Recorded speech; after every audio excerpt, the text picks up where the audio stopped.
Good morning, good afternoon, good evening. Welcome to the 11th South-South Forum on Sustainability.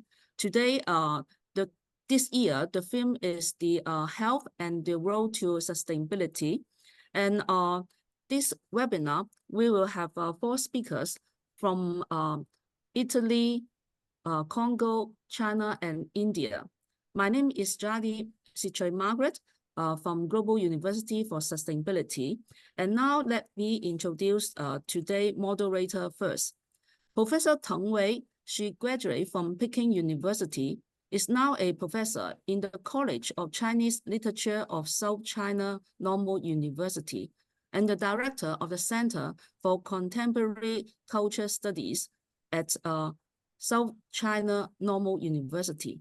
She is also a Harvard Yanjing Scholar in 2013 to 2014, and also Young Visiting Scholar of the Institute for the Advanced Study in the Humanities, Sun Yat-sen University in 2023. Her main research areas are comparative literature and world literature, Latin American literature and culture studies, and among others. So now I pass to Professor Teng Wei. Thank you very much. It is my honor to participate in the 11th South-South Forum. I believe maybe I have attended this meeting for 5 years offline, and this is the first time for me to join you online. And it is your contribution, Professor Liu Jianzhi, Professor Wen, Professor Dai, that make this forum possible. And we have friends from all over the world who support us year by year. So for each and every year, I can meet new participants, professors, and scholars, especially those from the third world. And in every summer, I really treasure this meeting very much. And it is in the evening in Beijing. So thank you very much for making this possible with your contributions and efforts. And I will introduce you today's speakers. The first one is Nicoletta DENTICO from Italy. She is a journalist and a writer, and she has a lot of expertise and experience in international development, public health, and human rights. And she has led many campaigns in Italy in terms of public health, such as MSF. And she also worked for the WTO's implementation of the global strategy on public health. And currently, she is leading the Global Health Justice Program at the Society for International Development. And she has written a lot on health rights and development. And her most recent works is Rich and Generous, the dark weft of philanthropic capitalism. And the other one is Health, Geopolitics, COVID-19, WHO, and the Pandemic Challenges. And these two are her current books. And so please join me in welcoming Professor Nicoletta DENTICO. Welcome. Thank you very much. And Teng Wei, thank you so much. And I totally share your, comments about this South-South for these events, these summer events, which are so important for reaching out to a lot of new people. So yes, indeed. Thank you very much. So my task today is to start, I think, to give a few introductory remarks on a topic which is usually quite neglected, but which is, in fact, extremely important. And that is about traditional medicine in the face of the challenges that we are facing today globally, in the Global South and in the Global North, and the importance that traditional medicine has in allowing us to better respond to the health needs of the global population, in a tension with a kind of epistemic colonialism that is still very much going on, and therefore the need for decolonizing science and decolonizing knowledge still, so as to give us the right perspectives on how to best deal with the polycrisis or the perma-crisis that the world is in today. I would really be very grateful if Jade could bring my presentation. I know that I have roughly half an hour, 30 minutes. It's really a few introductory remarks because I'm fully aware that the other speakers are much more competent than I am, and they are, with their hands in the on the ground of this very important topic of knowledge colonization and the need to decolonize knowledge in order to preserve knowledge biodiversity. So next one, please. We have the next slide, please. COVID-19 has given us a lot of lessons. COVID-19, for all its ferocious teaching, it has also been a very rational teaching, and it has provided a lot of important pedagogies. Certainly, we have seen some things emerging. The role of traditional medicine in China, for example, but also in India, but also in Africa during the COVID-19 pandemic. I mean, the need to respond to this emergency also revitalized the importance of forms of knowledge and medical knowledge that have a long ramification and deep ramification in people, in communities, in countries. The second element of the lessons is also the relationship between the traditional medicine and the current kind of healthcare and the mainstream thinking about healthcare and health. Now, when we talk about traditional medicine, we are talking about a form, a paradigm of medicine that is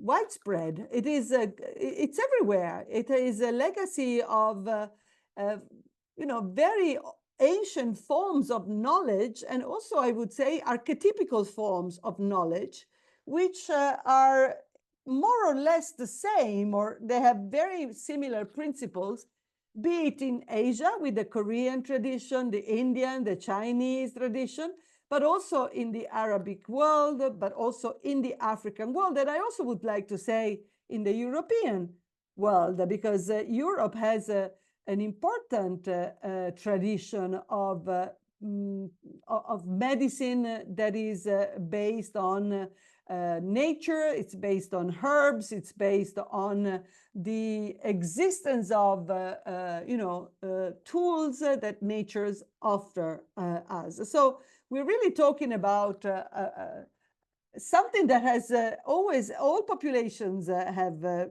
been confronted with. Next one, please. And it is important to notice that after the pandemic, there has been I think there has been an important, relaunch of traditional medicine, not only in China, which I think is the most studied case, or perhaps the most renowned case, were it only for the fact that China had, to really fight hard against this contagion. But we cannot underestimate the launch in March 2022 in India, ahead of the Indian presidency of the G20, of a new pivotal knowledge hub, which has this mission of basically, addressing the connection of contemporary science with the wisdom and the legacy of ancient forms of medical knowledge. And that is this WHO Global Center for Traditional Medicine, which is situated in India, which is placed in India, and for which Modi has a very strong attention and a very strong interest.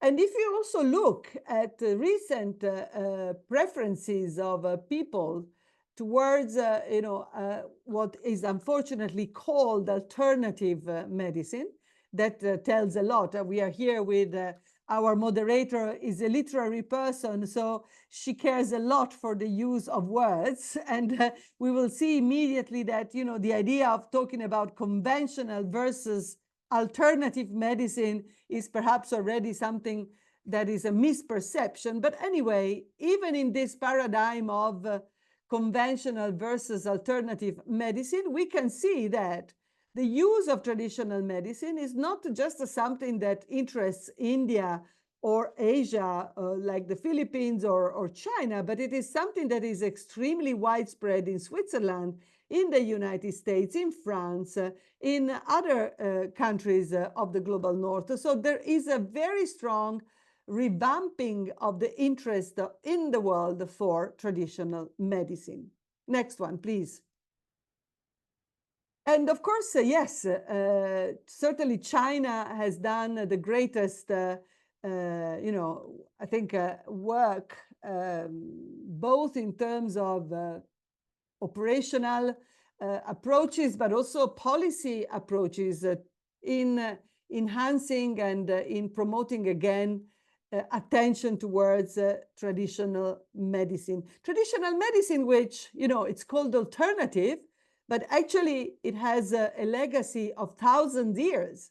Some people even claim that the traditional medicine in China has a life of 8,000 years. And it includes a wide spectrum of approaches and interventions, be it diagnostic, be it treatments, including, for example, acupuncture and the use of certain herbs. There is this incredible compendium of Materia Medica, which dates back to 450 years ago, which is considered the most embracing a comprehensive classic, which actually talks a lot about herbs and animal parts for medicinal use. And traditional medicines accounts for almost half of all the medicines consumed in China. This is what the World Health Organization states, and there are more than 7,000 herbal drugs available through pharmacies, which are regulated by the National Medical Products Administration in China. It is a legal system, of course, which goes hand in hand with the Western medicine. And of course, because it looks at herbs, it looks at animals, it looks at it has a very wide understanding of things. Well, then, in this sense, traditional medicine is actually very correlated, very closely related to One Health. Next one, please. And of course, One Health may be seen through the lenses of Chinese traditional knowledge. And I think this is a very interesting approach, because the documents from China's history provide an enormous wealth of knowledge and understanding of the harmonious relationship between the human health, animal health, plants, the environment. I mean, there is a really an amazing repository of knowledge and understanding of this interconnection. That is, I think, also one of the reasons why the One Health framework has actually gained quite a lot of importance, recognition, and acceptance in China, because precisely because very much driven by these roots in the traditional Chinese philosophy, also around medical issues as well. And of course, the implementation of the One Health in the real world, in the real context, in the real scenarios, has also garnered increasing attention when it comes to China's role in dealing with global challenges and also trying to manage, respond, and also prevent emerging outbreaks or other public health events. So you find that there is also in the Chinese delegation at the World Health Organization a very strong voice of China in engaging and promoting One Health as a philosophy, as a strategy that can actually enhance the development of a community-driven thinking about the future of humankind in this world. Next one, please. Now, China resorted to traditional medicine very much during the pandemic. And here, of course, our friends that are organizing this forum with us, they have written very interesting things during the pandemic about China's resorting to traditional medicine during the crisis. But they thought of China, I think, has thought of this of traditional medicine as an alternative to the dwindling scenarios that were emerging during the pandemic. The first one was the idea that everyone should be should have to wait for the magic bullet of the vaccine, and that there would be no other alternative than waiting for the vaccine. Others, as we have seen in some other governments, they started to engage in this idea of the herd immunity schemes. We have seen it in the UK, in the US, in Brazil, so that they basically allowed people to die in a way to clear out their demographies through the infection. And these were the two main approaches in the pandemic situation. China decided actually that perhaps a traditional Chinese medicine would be an interesting alternative and an interesting option because it is based on traditional wisdom, because it is based on consolidated practices, because it was much less expensive, and also because culturally it was perceived in a positive way. So there was a positive and favorable inclination of people to basically rely on Chinese traditional medicine. Next one, please. But of course, what we have seen is that there has been a lot of challenges in legalizing traditional medicine in the fight against the COVID-19.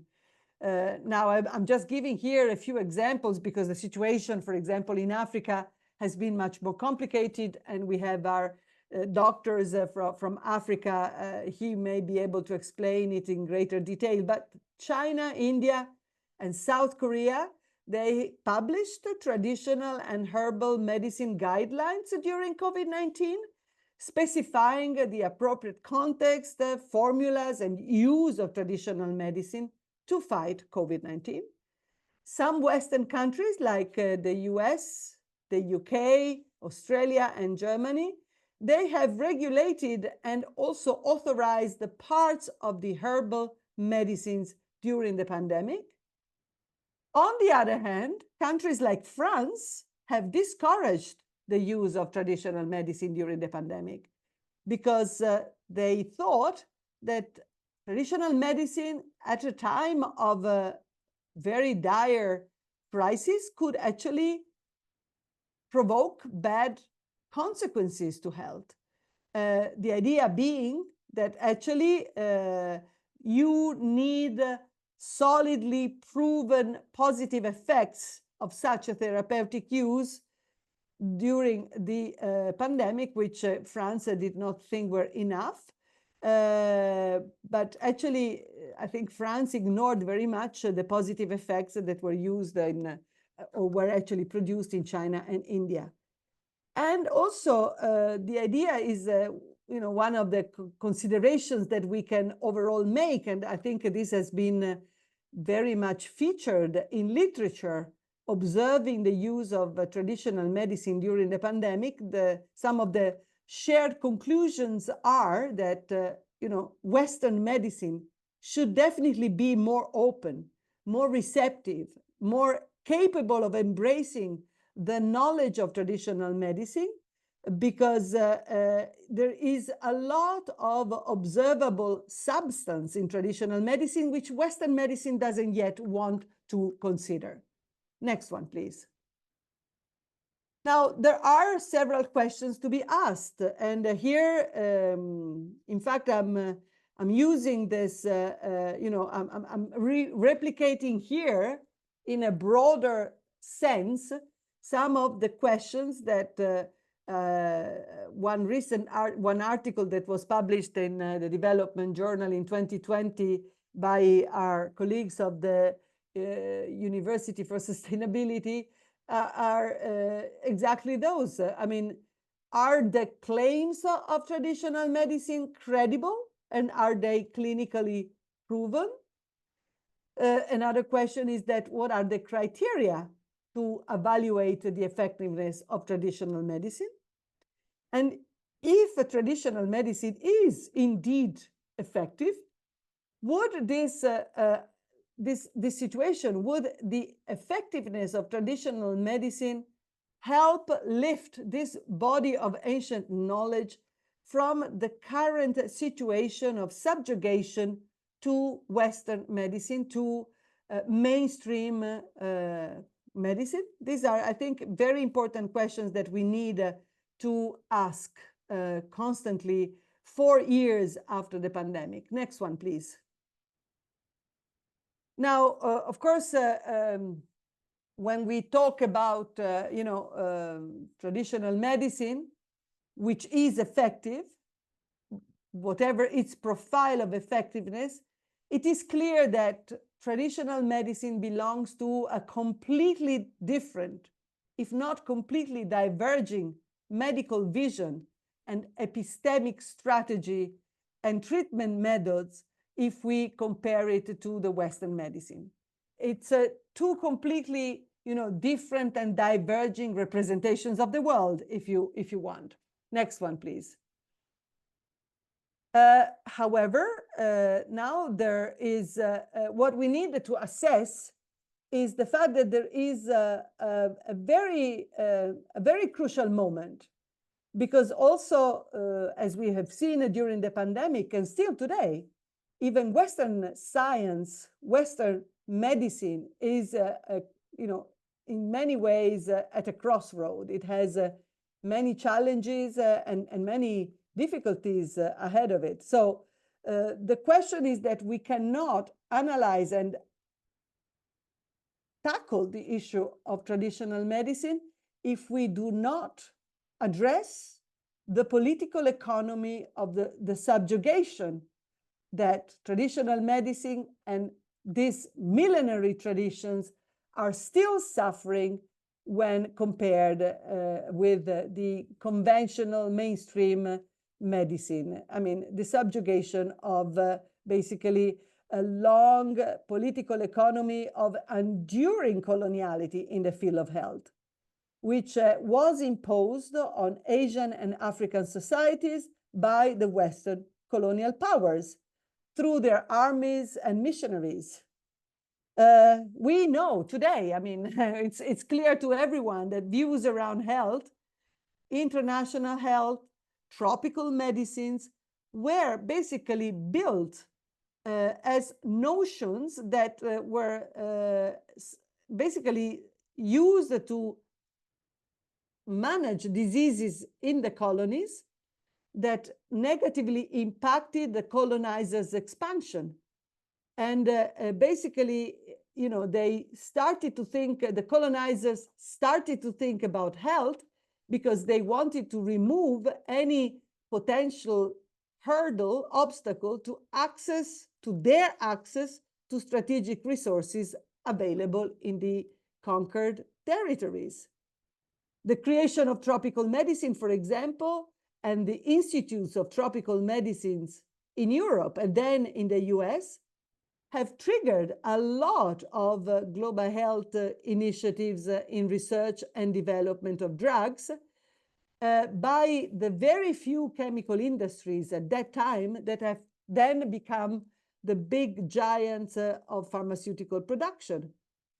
And indigenous governments have been broadly seen as vehicles to channel the economic, the political, and the cultural penetration of the colonial powers. So even after the decolonization, access to power has been a very important, territory of observation, which has been entrusted to the elite of those countries, most of which have replicated and endogenized exactly what the colonial powers had taught them to do. Next one, please. Now, in the name of science, we say today, no? In the name of science, we have the subordination of traditional medicine to the to the validated criteria and management rules of Western medicine. In the name of science, the WHO is still suspended between orthodox and complementary medicine, while there is a constant claim, especially by economic newspapers like this one, New Data on Ancient Remedies, of offering new data, we need new data. We need to understand these long traditions of medicine through the lenses of what we know today, the technologies that we have today. This is something that is an operation that is carried out in the name of science. Next one, please. But the problem is, the question is, but whose science? The science of which, science community? Next one, please. There is, of course, a structural tension, which is increasing at a time of medicine's digitalizations, health digitalization. And of course, there is the context in which the idea of getting back science and medical science to a social purpose, the idea of developing medicines as a social, as a common good is back, but it is very ostracized by the financial and economic powers, who actually cherish the idea of science privatization. So profits rising above the craving for new knowledge. The privatization of knowledge that is enshrined in the World Trade Organization is creating a lot of problems and issues to science as a knowledge that serves the people, that serves the benefits of the people. You have this tension between these intangible goods, which is health, and sustainability itself sometimes can be seen as an intangible good, versus the financial derivatives that are more and more enveloping health. And of course, science oligopolies enhance the terrible pathology of a very unequal distribution of scientific knowledge on a global scale. We have seen it during the vaccine apartheid in the COVID pandemic. The vaccine apartheid is a scar that is still today very much affecting and in a negative, as a very negative legacy, the intergovernmental discussions on health today, especially on pandemic issues. Next one, please. So the preamble of the WHO Constitution says that the extension to all peoples of the benefits of medical, psychological, and related knowledge is essential to the fullest attainment of health, and informed opinion and active cooperation on the part of the public are of the utmost importance in the improvement of the health of the people. This is in the Constitution of the WHO. Yet, next one, please. Although some examples exist and they try to combine traditional medicine with studies and analysis that is the Western analysis. And this is certainly the case of Ayurvedic medicine used by Natural Livestock Farming Foundation in animals, so the Ayurvedic approach for animal health in order to prevent the use or diminish the use of antibiotics and therefore tackle antimicrobial resistance. So this is a very important, I think, very interesting example of how traditional medicine and One Health, once again, go hand in hand. So although there are these very virtuous examples around the world, next one, please,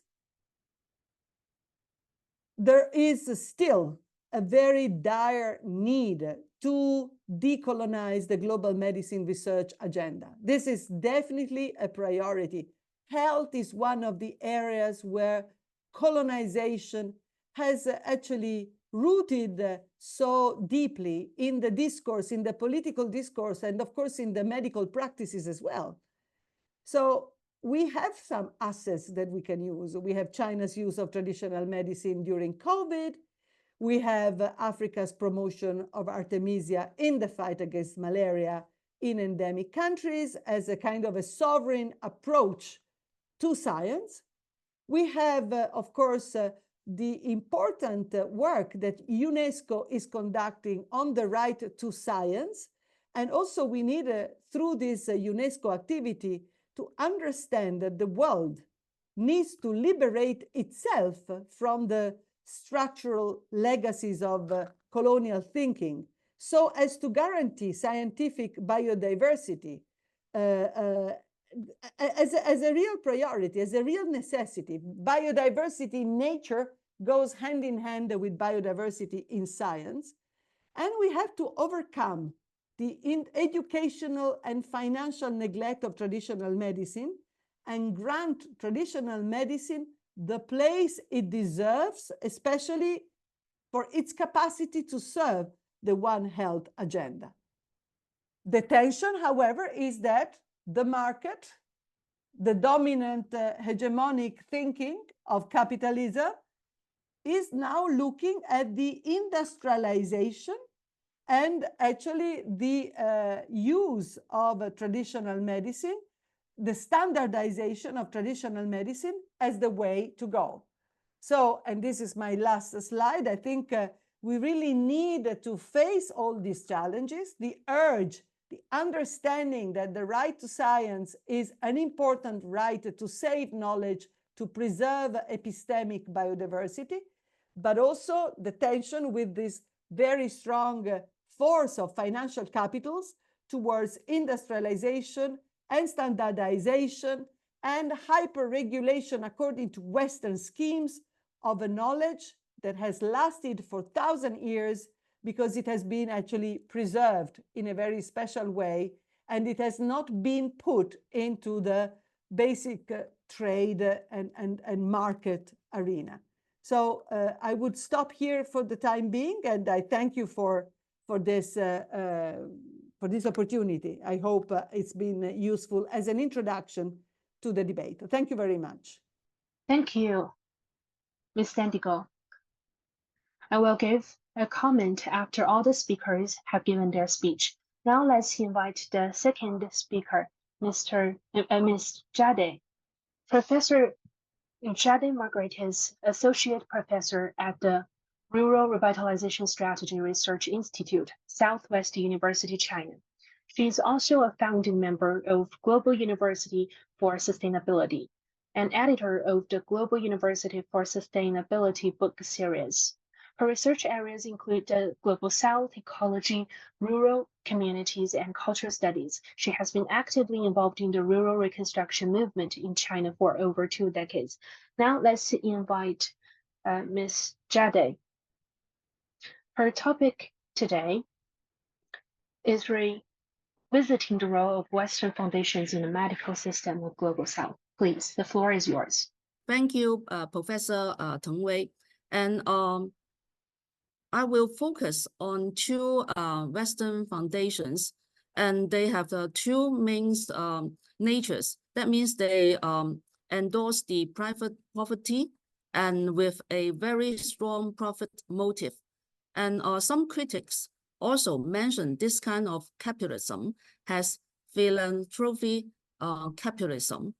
And two examples refer to Rockefeller, which was founded since 1913. And the other one is the Bill and Melinda Gates Foundation, which was established since 2000 year. And I will focus on the relations between them and also the pharmaceutical cooperations. And I will use particularly the experience from China in the last century, that means the 20th century, and some countries in the global south.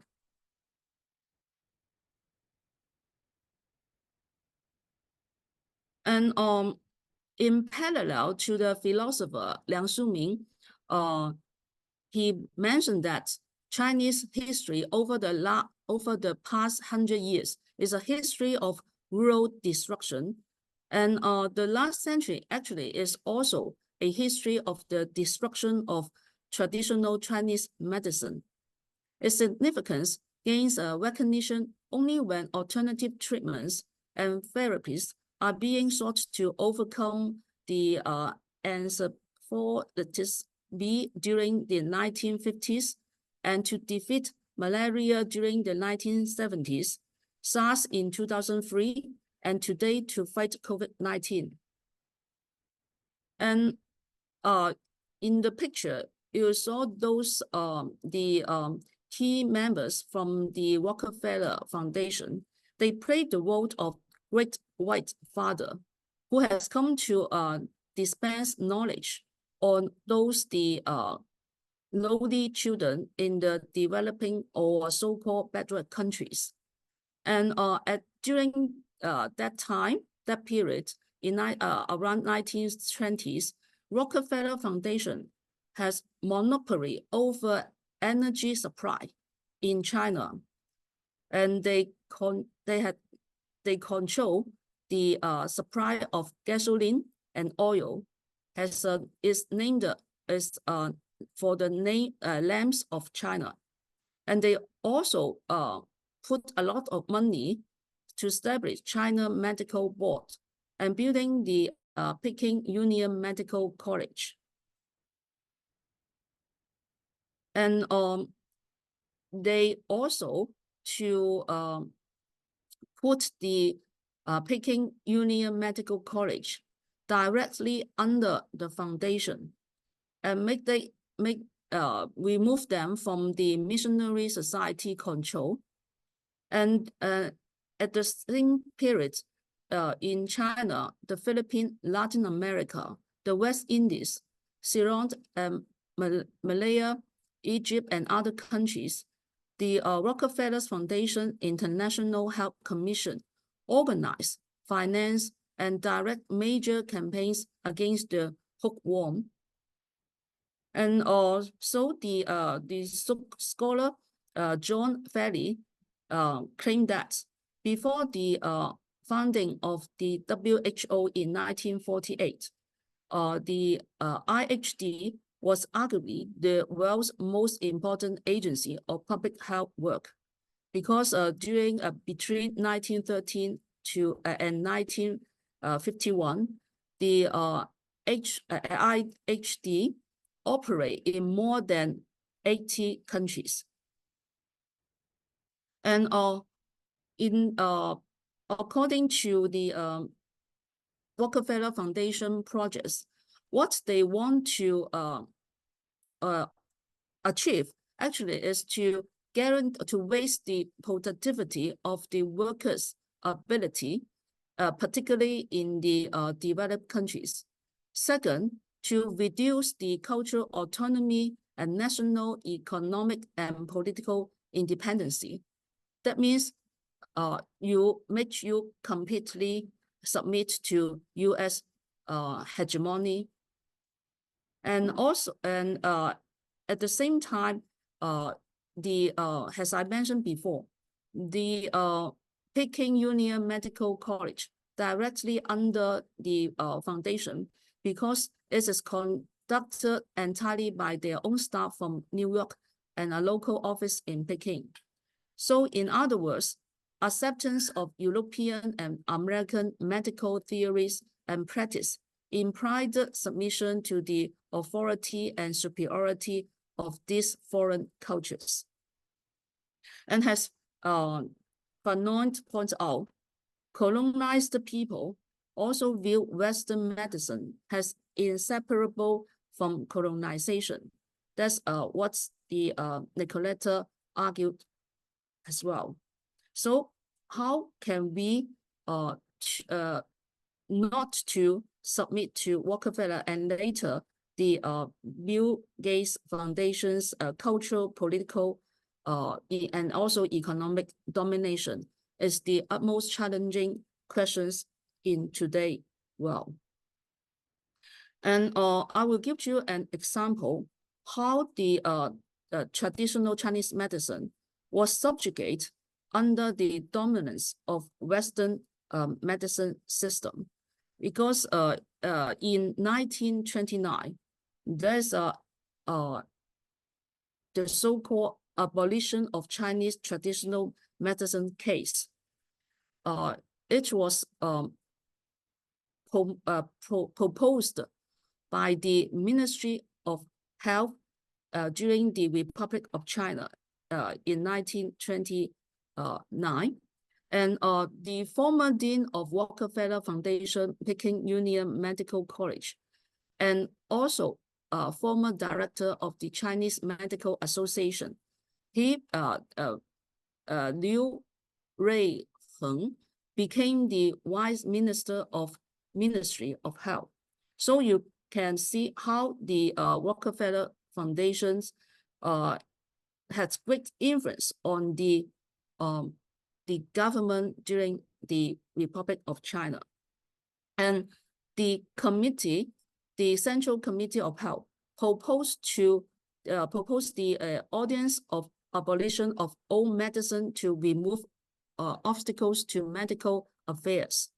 And all 17 committee members were non-TCM, that means non-traditional Chinese medicine practitioners. However, they are resistant from the National Congress of Medical Organization. They held a conference and resist to this audience. Although they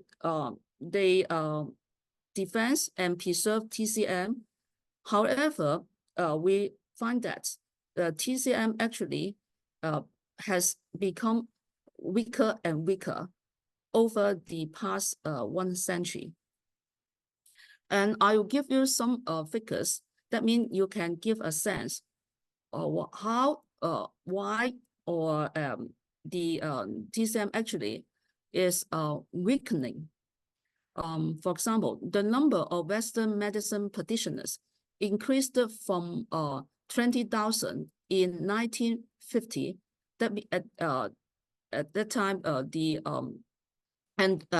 it increased to 1.57 million in 2004.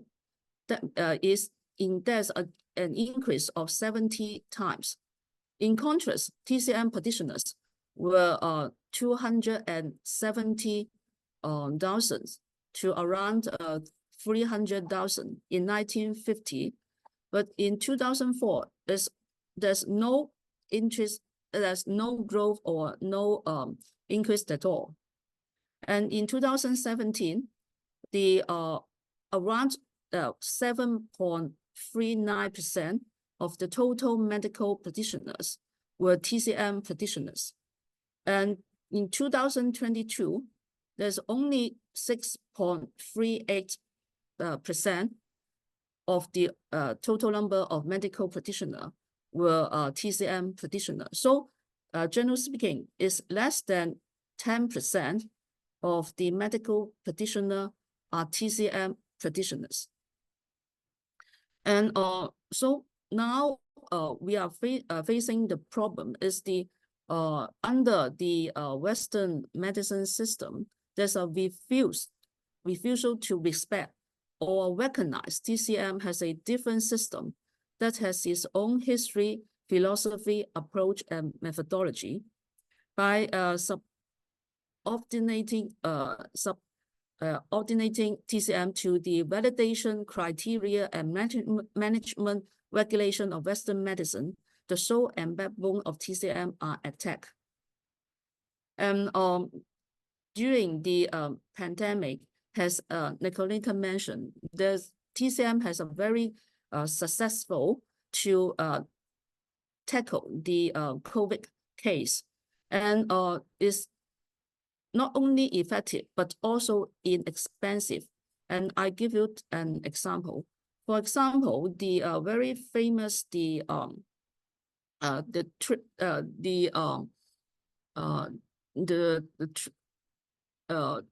treatment is 清肺排毒汤, and it only costs renminbi 100.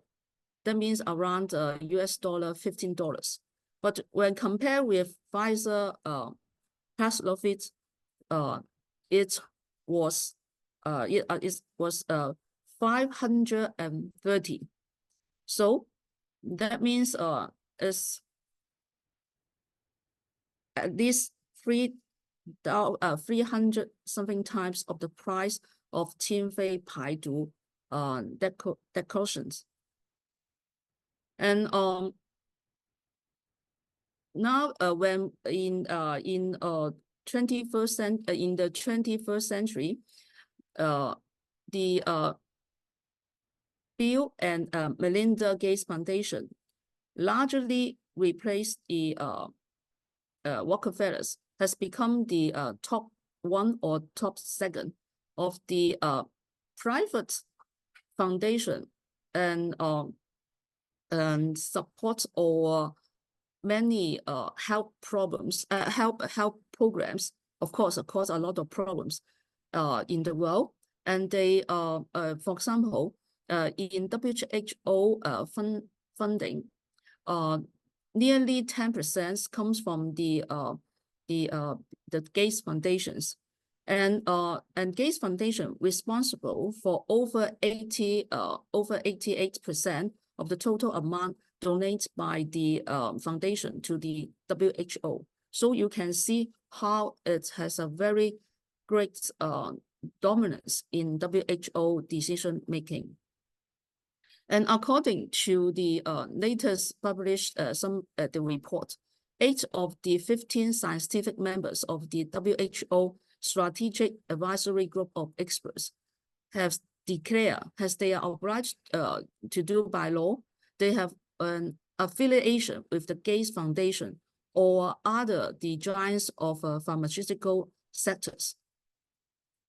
And in terms of the unfairness, and China also had this experience because the WHO held an expert meeting on the evaluation of the TCM in the treatment of COVID-19 during the 2022. In their report, it recommended that the role of TCM in the treatment of COVID-19, and they recommend to WHO to facilitate international clinical trials to further evaluate the potential benefits and safety of TCM for treatment of persons with COVID-19 across the care continuum. However, in contrast, only after 1 month, WHO endorsed the use of Pfizer's Paxlovid, which was included in the WHO pre-qualification list. And apart from the COVID case, and I did some figures and also to demonstrate how the Bill Gates Foundation had invested a lot of money to the program about the AIDS. And I won't go into details.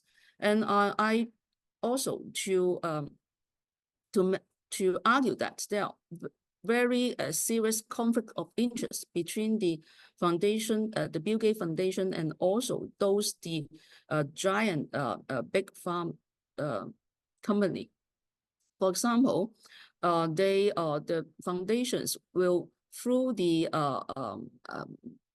Warren Buffett's Berkshire Hathaway holdings to invest those giants pharmaceutical companies like Johnson & Johnson, Sanofi, Aventis, GSK, Novartis AG, and all those they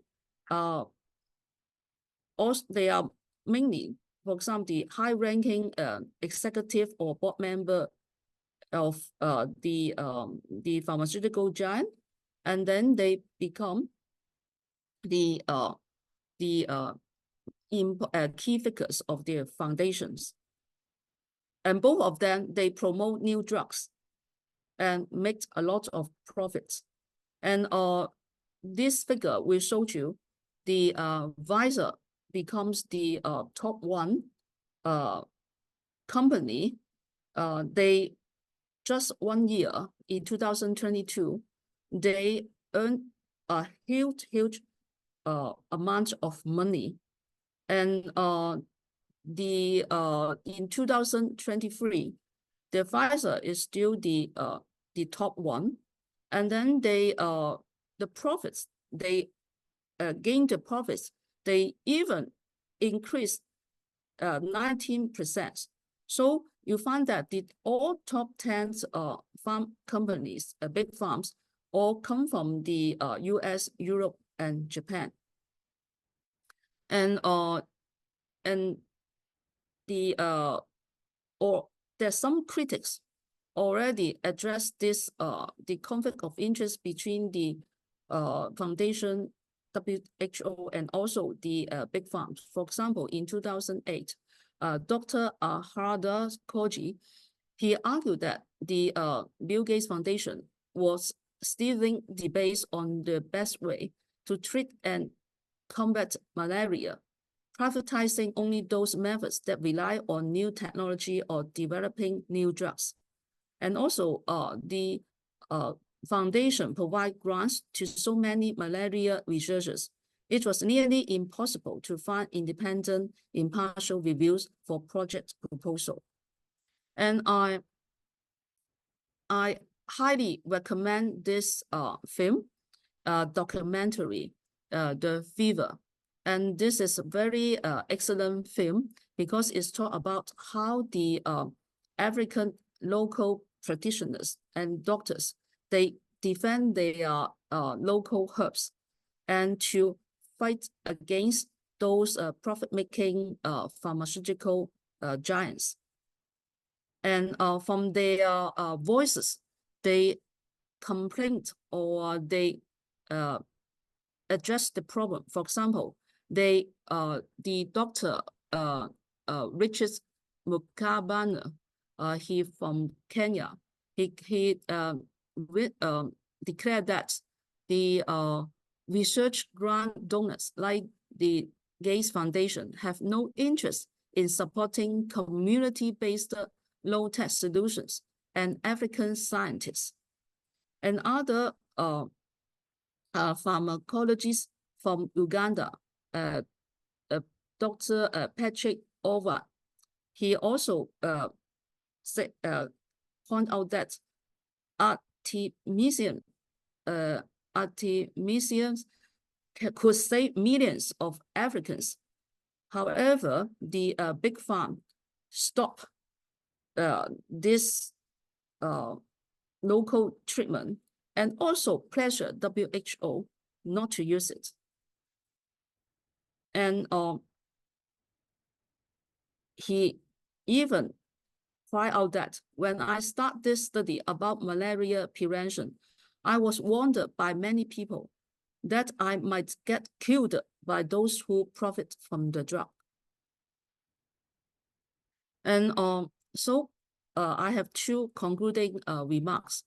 When scientific proven is the magic soul waged by Western foundations like the Rockefeller's Foundation and the Bill and Melinda Gates Foundation, the alternative is not resorting to anti-science, but an interrogation of how the entire concept of science has become monolithic, upheld by the military and monetary muscles of the Western powers.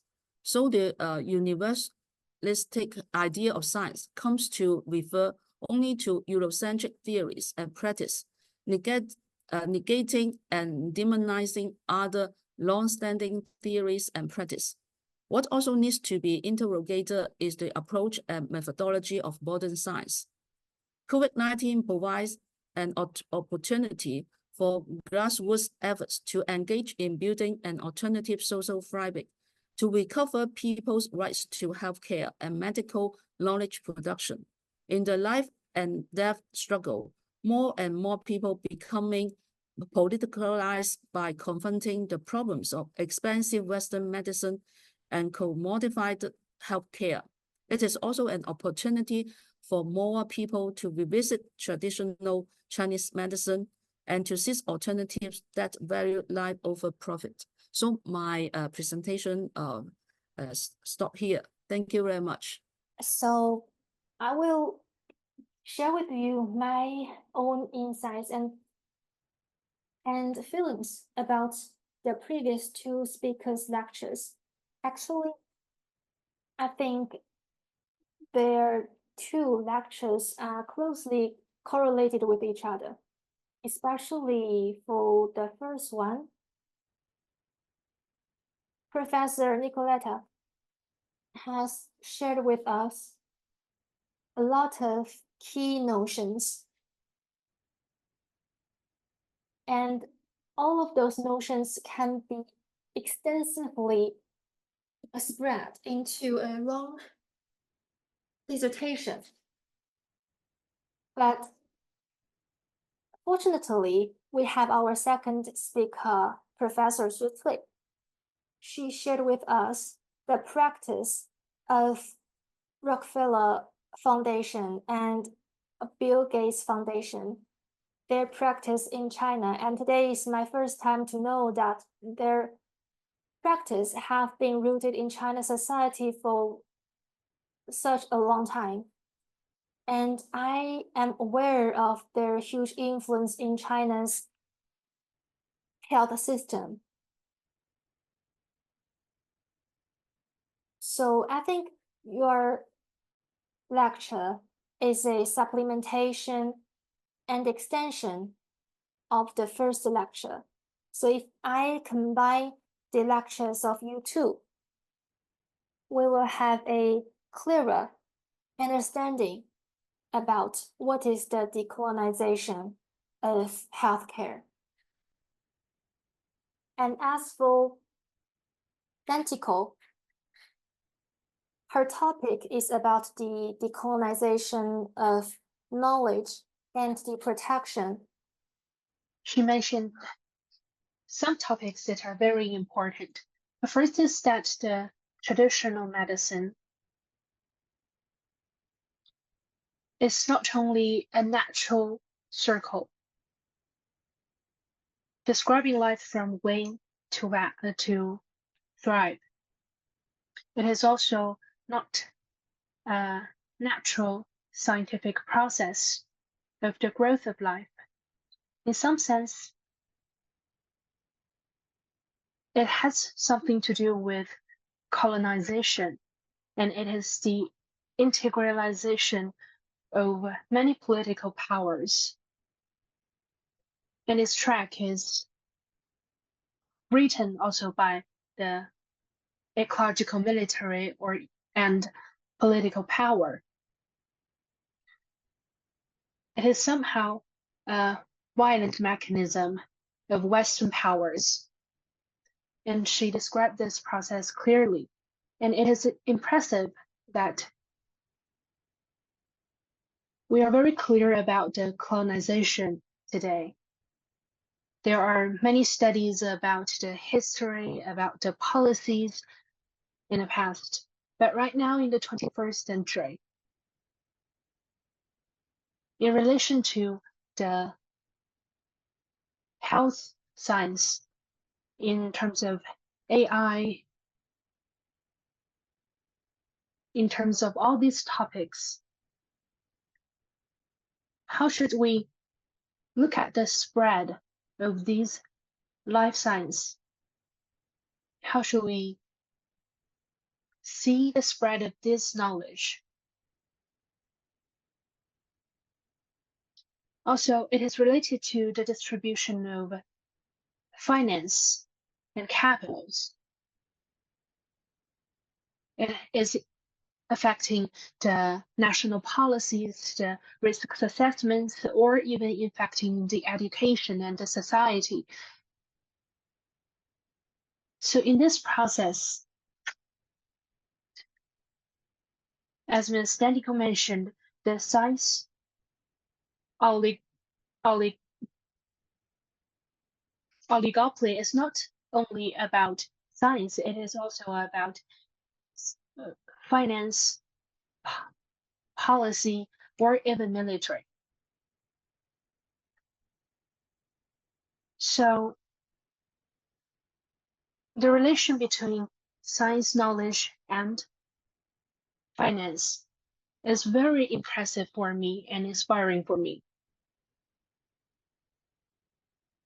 And Professor Jade mentions about foundation. It mentions the philosophy.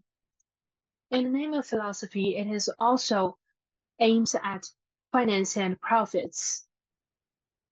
It runs under the rule of finance. And through these methods, through these capital methods, it has increased the inequality of science and knowledge. It creates this kind of inequality of science and knowledge.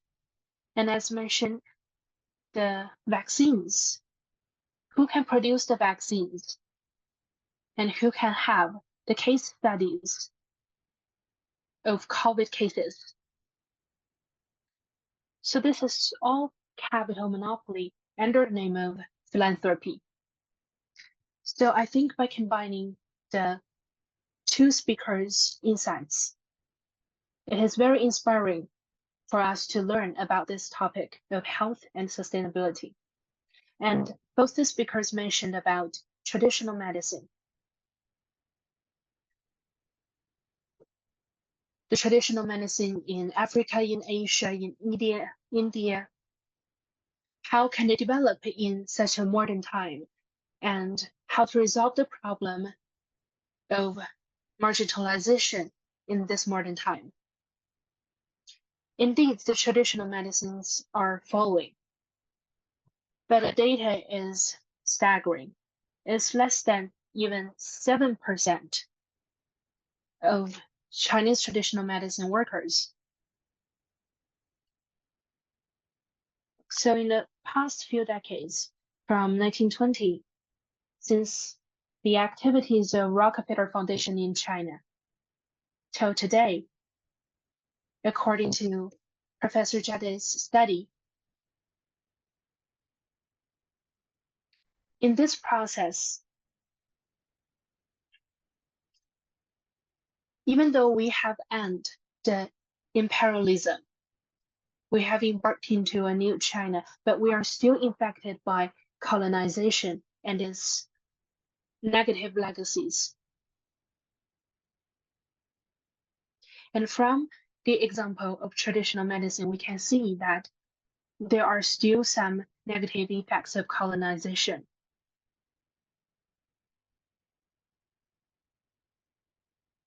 There is diversity. There is epistemic biodiversity, but there is also inequality.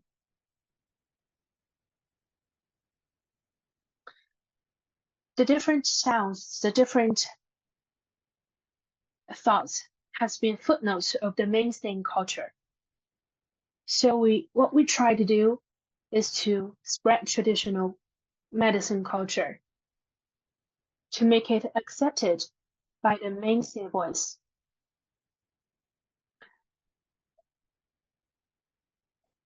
And we think we should assess, we can help it to be assessed in the modern medical standards, like the effectiveness,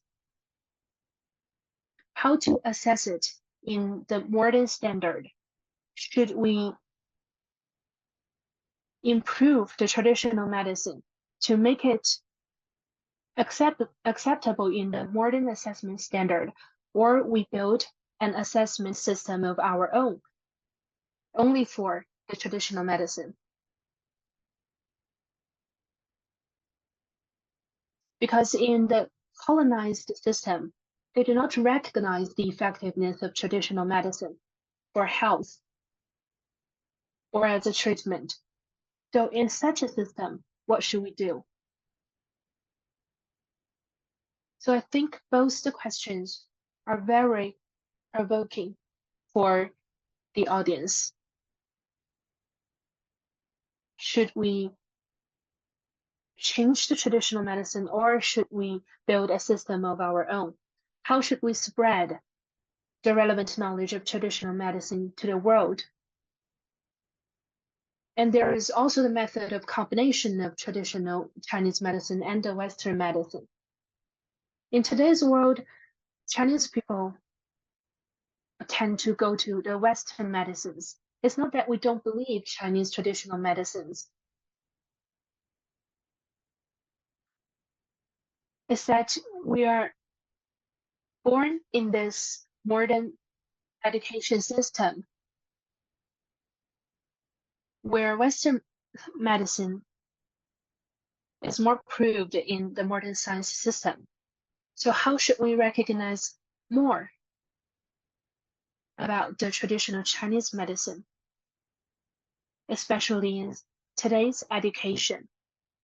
And how can we educate doctors that can use the combination of both traditional Chinese medicine and Western medicine? So this is also an issue of education in today's medical world.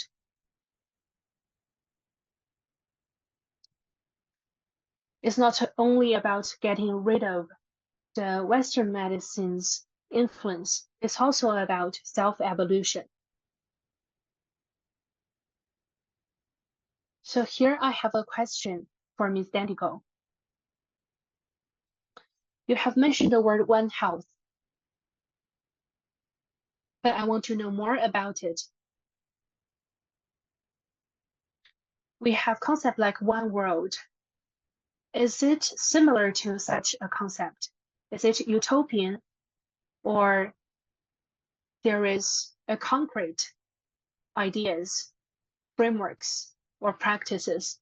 If there is more time available, I want to know more about this concept, One Health. Professor Tang Wei, if I may try to respond to your question. One Health, I think, is very much associated to the notion of one world. But, once again, the Rockefeller Foundation has tried to decipher and to explain what One Health is today. However, my understanding of One Health from my research is that this is once again a very ancient concept that is totally enshrined, for example, in Chinese philosophies, in the Indian philosophies, in many traditions of around health, which obviously recognize that human health is inevitably affected by the environmental health and the health of the animals which live with humans. So the three dimensions of health are absolutely interconnected, like trees. We are, totally interconnected. And the mistake of much of conventional or technological medicine is this development of human medicine and human health as if it were separated by the other dimensions of the planet, ecology, and animals. If you think about industrialized animal farming, the way that animals are used as commodities has an enormous impact on human health, because animals are actually raised in conditions that are totally brutal and which enhance diseases. The same goes with the certain industrial sectors, mining, energy sector, fossil energy sector, that destroys the environment, which has an impact on human health. Or, for example, the industrialization of agriculture. Once again, here in China, I think there is the most important agricultural tradition in the world.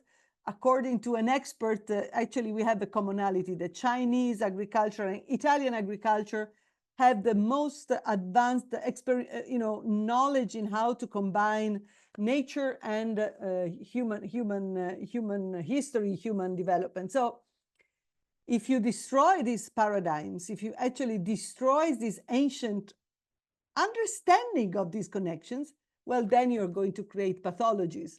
And to me, I mean, using your words, this is also very much linked to the utopia of a one world.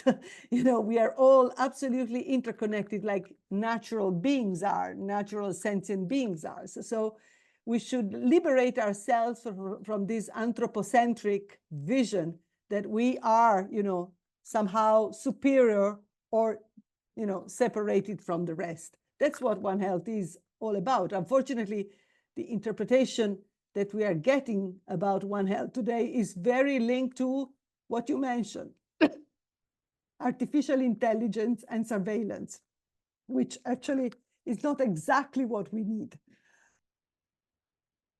And we have our Indian speaker here, Ms. Sushara Lau. Now let me introduce Ms. Susara. Ms. Susara is graduated from the Maria Ayurveda College, and she has rich experience in this field. And today, her topic is Ayurveda in healthcare. The floor is yours. I'll explain the topic first, Ayurveda in healthcare. So Ayurveda is the traditional system on Indian system of medicines.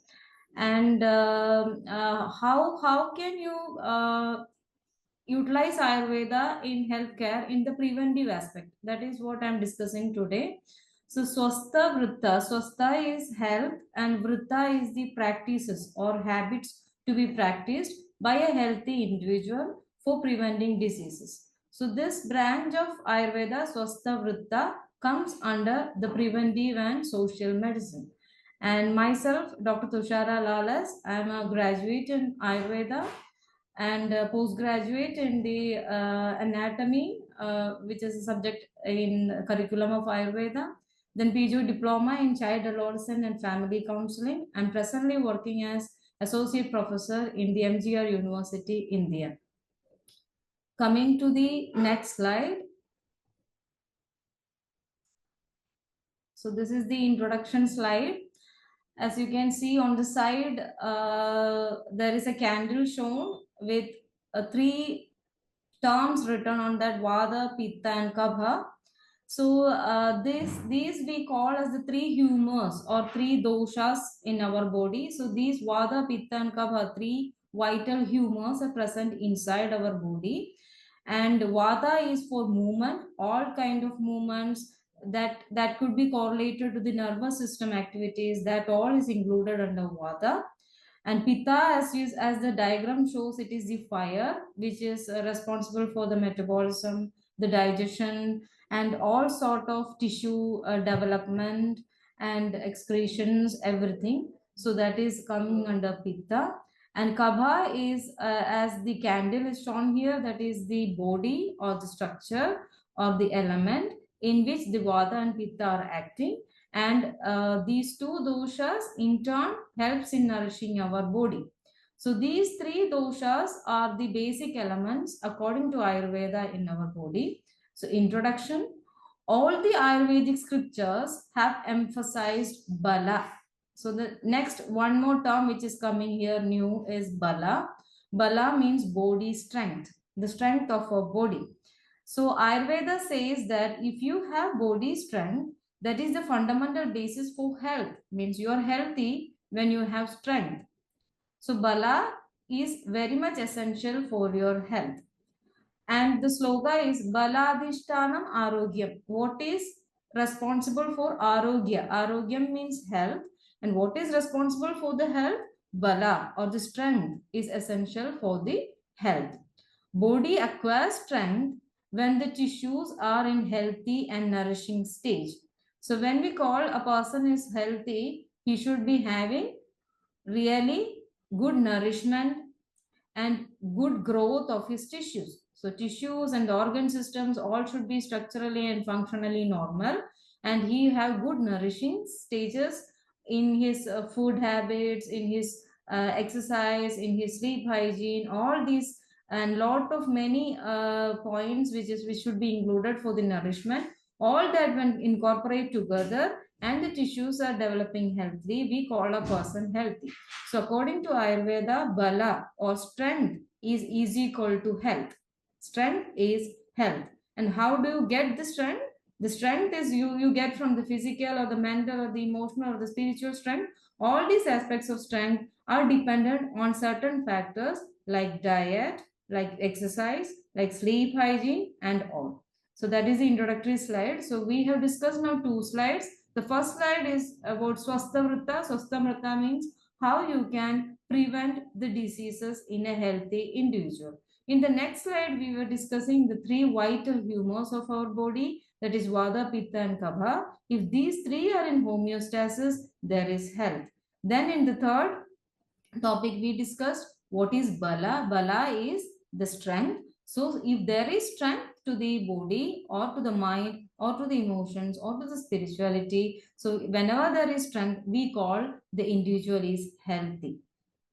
Now in this slide you can see a diagram which is Ayurvedic clock, as you can see, which is written in that diagram, where you could see different times of the day, like sun rising and then sun setting, in the midday and the evening. So these all times, and in the central of this picture you can see daily Ayurvedic rhythm. That is Ayurveda has told that at certain time period there is certain elevation of these vital humors, as we have told Vata, Pitta and Kapha. At certain period of the time in the day or the night, one of the doshas or one of these 3 elements will be more. So that means the healthy person usually have a change in these vital humors throughout the day. And our dietary regimens or daily habits can influence these vital elements all through the day and even night.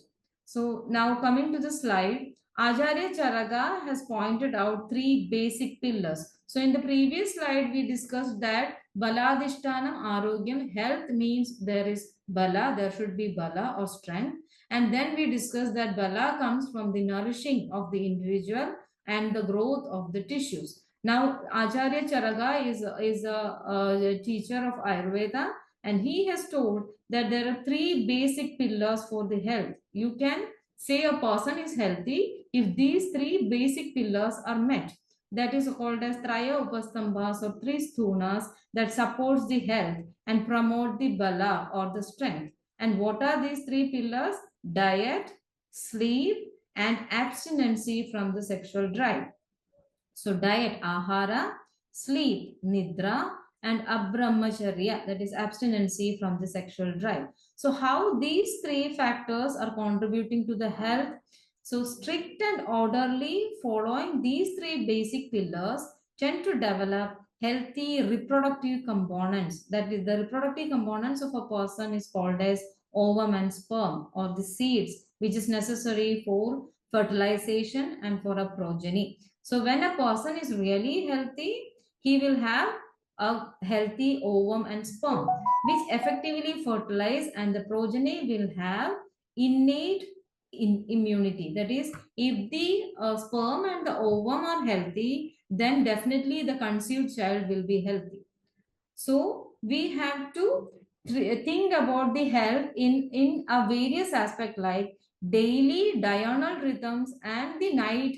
There are changes in the vital humors of our body, and based on the diet, based on the sleep pattern, based on the abstinency from the sexual drive, there is variation of all these vital elements in our body, and that can contribute or not contribute to the physical strength, which can lead to the health or not health of a person.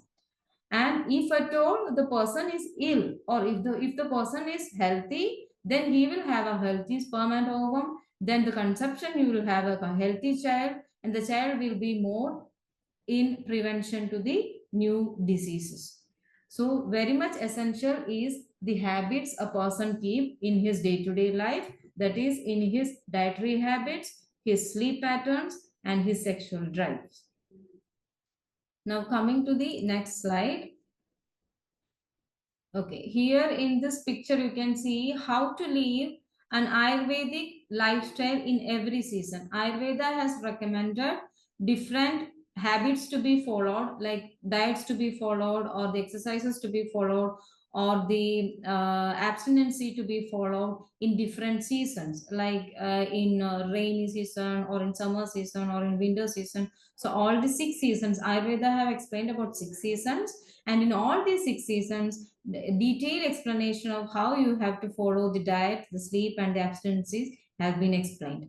So apart from these 3 pillars, the 3 pillars we have discussed, that is the diet, the sleep pattern, and the sexual abstinency. Apart from these 3 pillars, again the teacher has told about 2 more ways through which Vyadhikshamatva is achieved. Vyadhikshamatva means the immunity of an individual, or the capacity of an individual to resist the diseases. So how can a person resist the diseases?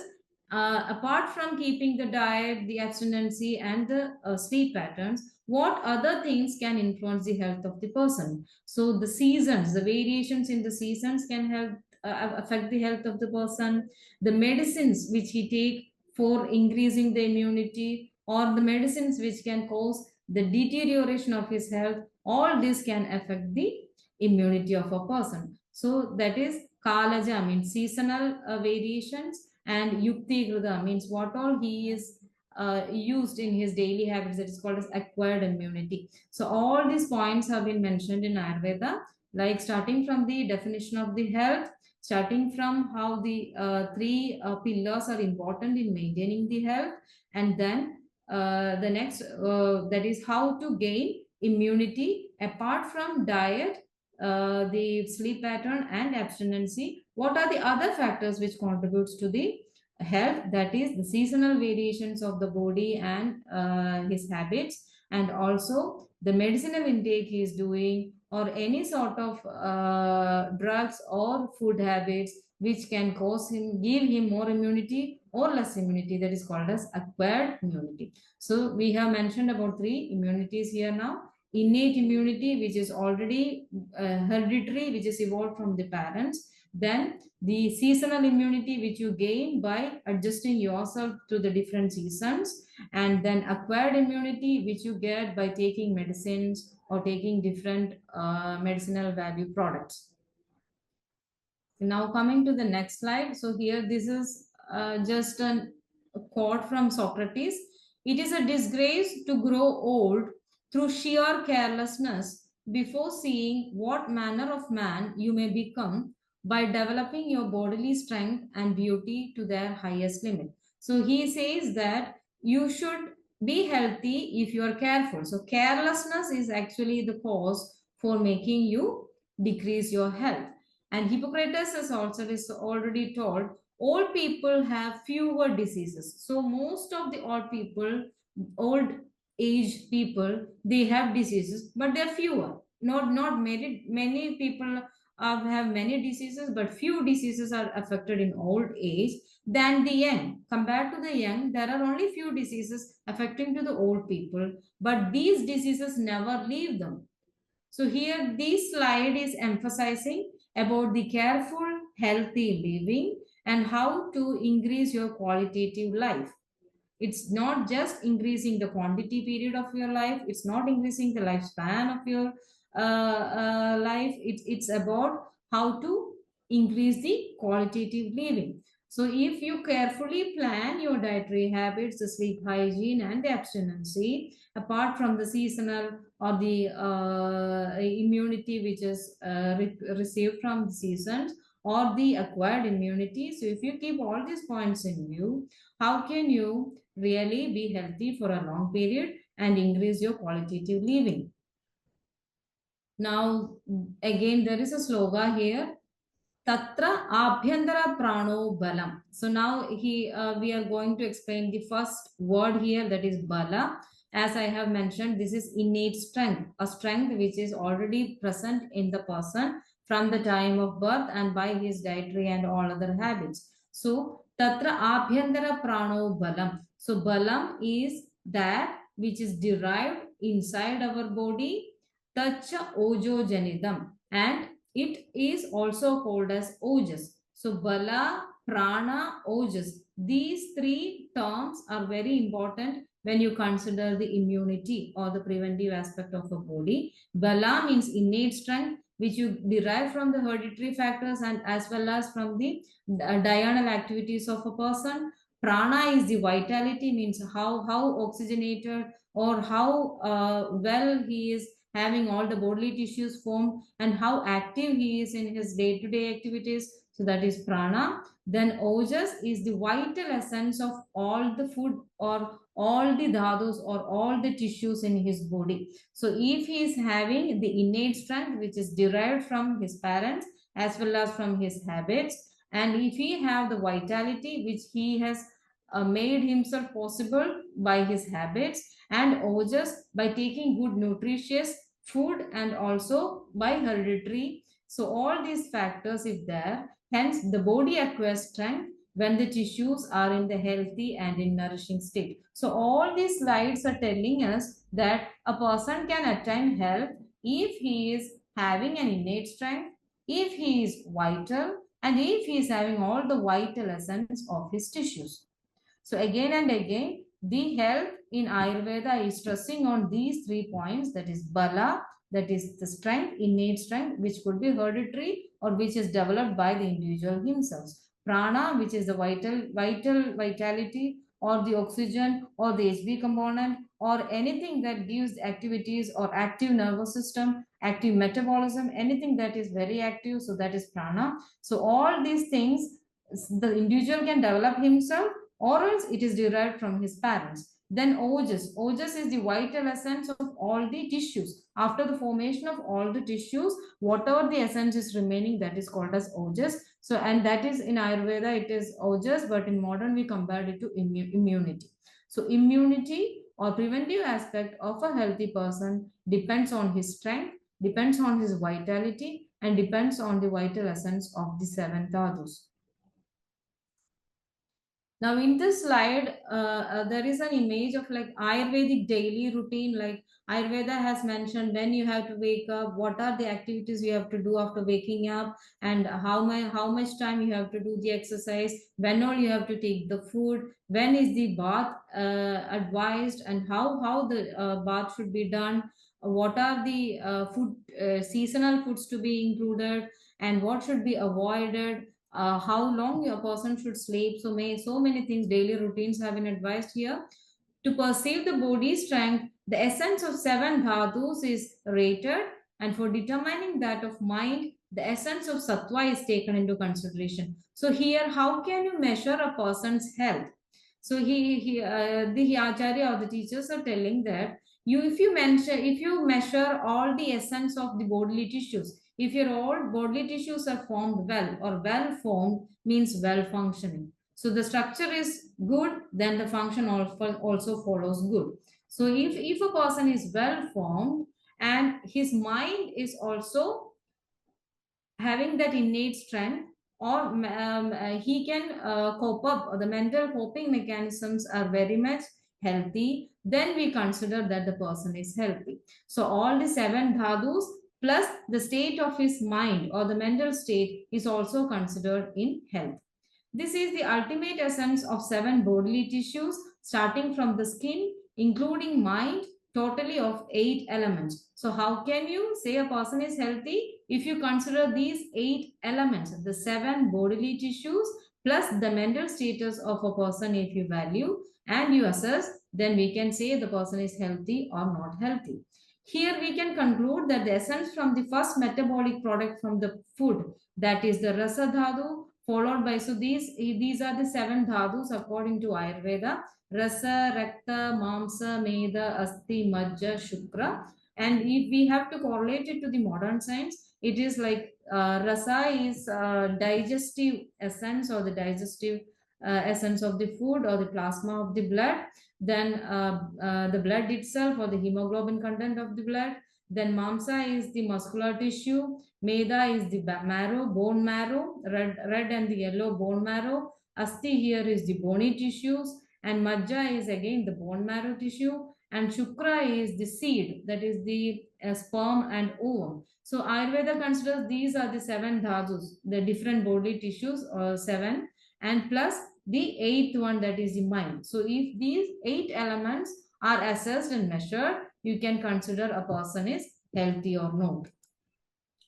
Now here, another one concept Ayurveda stresses is Agni. Agni means the digestive fire. So Ayurveda says all the diseases are happening because the Agni is not normal or the digestive fire is not normal. So if a person is strong or if he is having all the essence of the dhadus correctly, then definitely his Agni should be normal. The digestive fire should be normal. Then only we call an individual as healthy.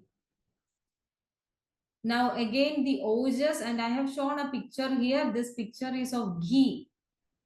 And if we know how the ghee is prepared, we first boil the milk, then we get the creamy part of the milk. Then the cream is again heated, that is transformed as ghee. So milk undergoes a series of transformative process by the influence of heat and it forms ghee. Likewise, when we take a food, the food is undergoing different metabolisms by the digestive fire or the Agni within the body, and different tissues are formed. Just like the milk is converted to butter or the milk cream and then into the ghee, likewise, the food we take is acted upon by Agni, that is the digestive fire, and it changes to 7 bodily tissues and the ojas also. And here some foods have been mentioned which is good for Vata, Pitta and Kapha.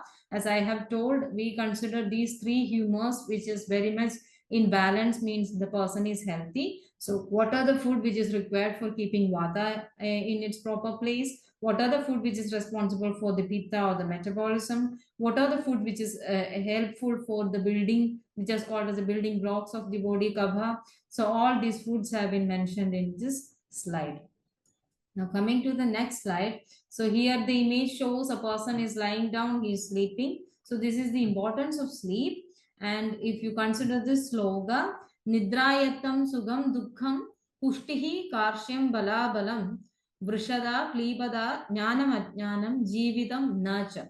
This sloga is from Charagacharya and he has told Nidrayatam. Nidra means sleep. Sleep is essential for sukha and dukkha. Sukha means happiness, dukkha is unhappiness. So if you have good sleep, you will be happy, and any loss of sleep or any disturbance in your sleep make a person unhappy. So happiness, misery, nourishment, emaciation, strength, weakness, sterility, virility, knowledge, ignorance, life and death, all these things depends upon improper sleep. So sleep is very, very essential according to Ayurveda, means overall happiness, overall health is very much depending on the sleep hygiene of a person. So Acharya Charaka has stated, sleep is a special state of mind in which the mind is not associated with any type of sense organs. Mind is not associated with any sense organs at the time of sleep. So it is a total rest for the sense organs. This detachment from the external environment is due to the result of tiredness of the body. When we get very tired, our mind detaches from the sense organs and we fall sleeping. According to Chakrabarti Datta, sleep is considered as the cause as well as the chikitsa for Stauli and Karshya. In certain diseases in Ayurveda, sleep is indicated. For in Staulya means obesity and Karshya is emaciation or malnourished.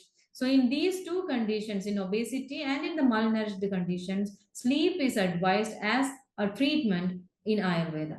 So sleep is very essential for keeping the health. So all these slides throughout, we were following an order. In the first slide, we said health means the physical strength, the strength or the emotional, spiritual, mental strength is considered as the health. Now, how you get this strength? This strength is depending upon three pillars, that is the diet, the sleep, and then the abstinence from your sexual drive. Then we considered what other factors are essential for the health, that is immunity that you get from the parents, that is called as innate immunity, that you get from the seasonal variations and from the medicines you take, that is called as acquired immunity.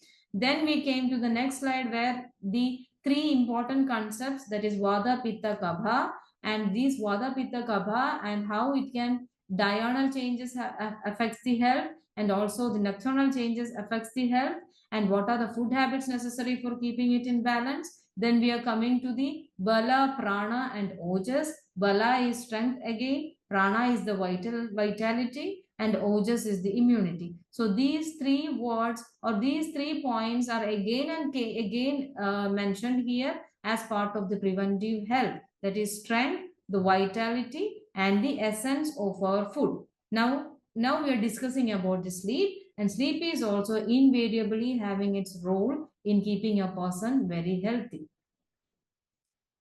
In the next slide, it is all these points, whatever I have mentioned, that is also put in this slide. So Dinacharya and Ratricharya means the practices which should be adopted in the daytime, the practices should be adopted at the night time, then practicing the celibacy, then here one slide in this image, you can see the positions of the dosha at the night time, that is early morning, then 2 a.m. to 6 a.m. the dosha which is predominant is Vata, and from 6 p.m. to 10 p.m. the dosha which is predominant is Kapha, and from 10 p.m. to 2 a.m. it is Pitta. So all this time, when you have a proper sleeping pattern, the doshas also will be balanced. So just like how in the daytime the doshas or the vital humors are to be balanced, likewise at the night time also the vital humors should be balanced by proper sleep hygiene.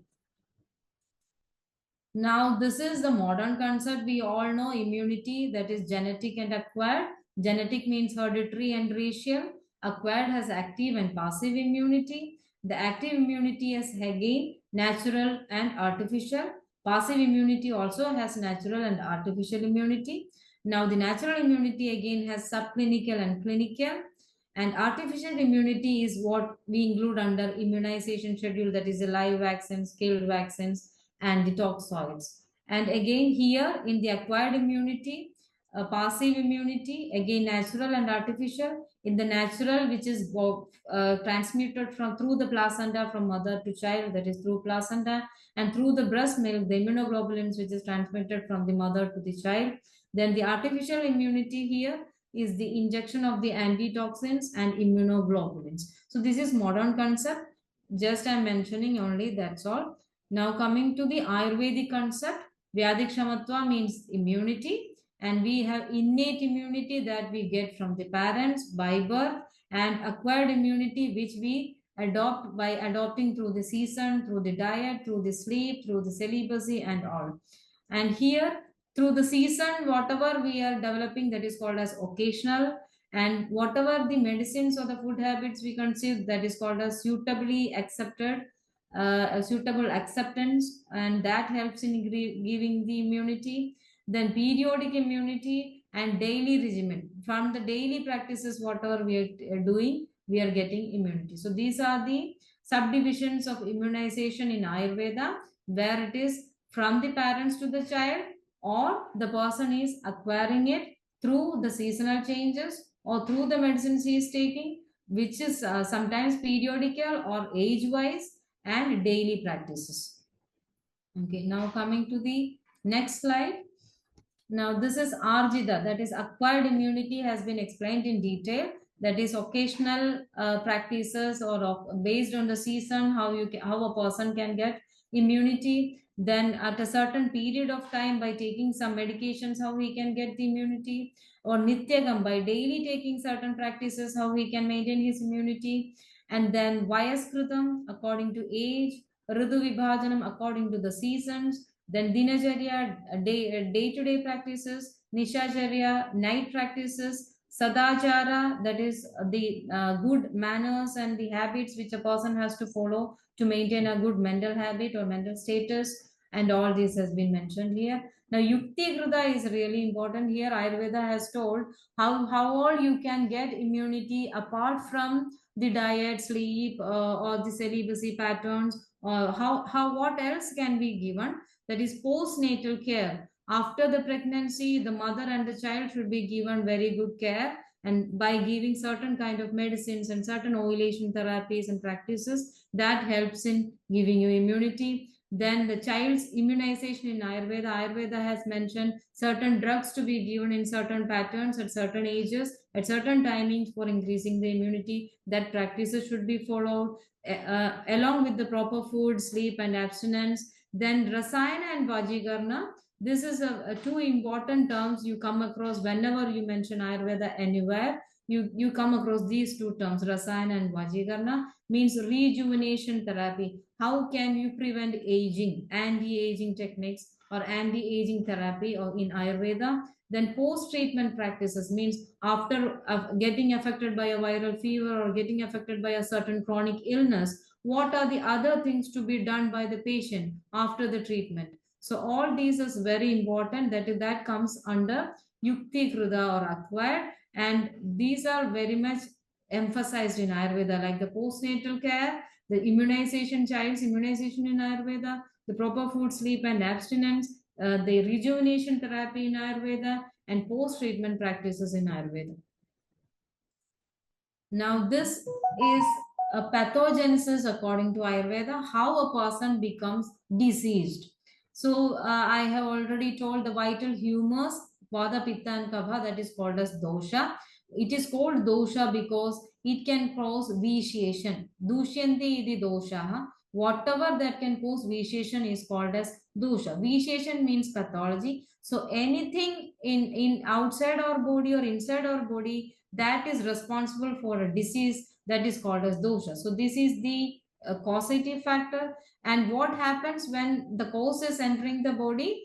It disturbs our tissues. So dhatu here is the tissues. So it starts affecting the tissues of our body. Then it starts affecting the channels of our body. Then it starts creating problems in different channels of the body. And then there is the symptoms of disease. And if the disease is not cured, then it gives to Upadrava. Upadrava means complications. So this is pathogenesis chart of Ayurveda, where we mentioned that the three vital humors are essentially the causative factors of the disease. How it causes the disease? These three vital humors can affect the tissues, and these tissues can affect the channels. The channels will be vitiated, or the pathology affects the channels. Then there is symptoms arising, we call it as the disease. And if the disease is not properly treated, it leads to complications.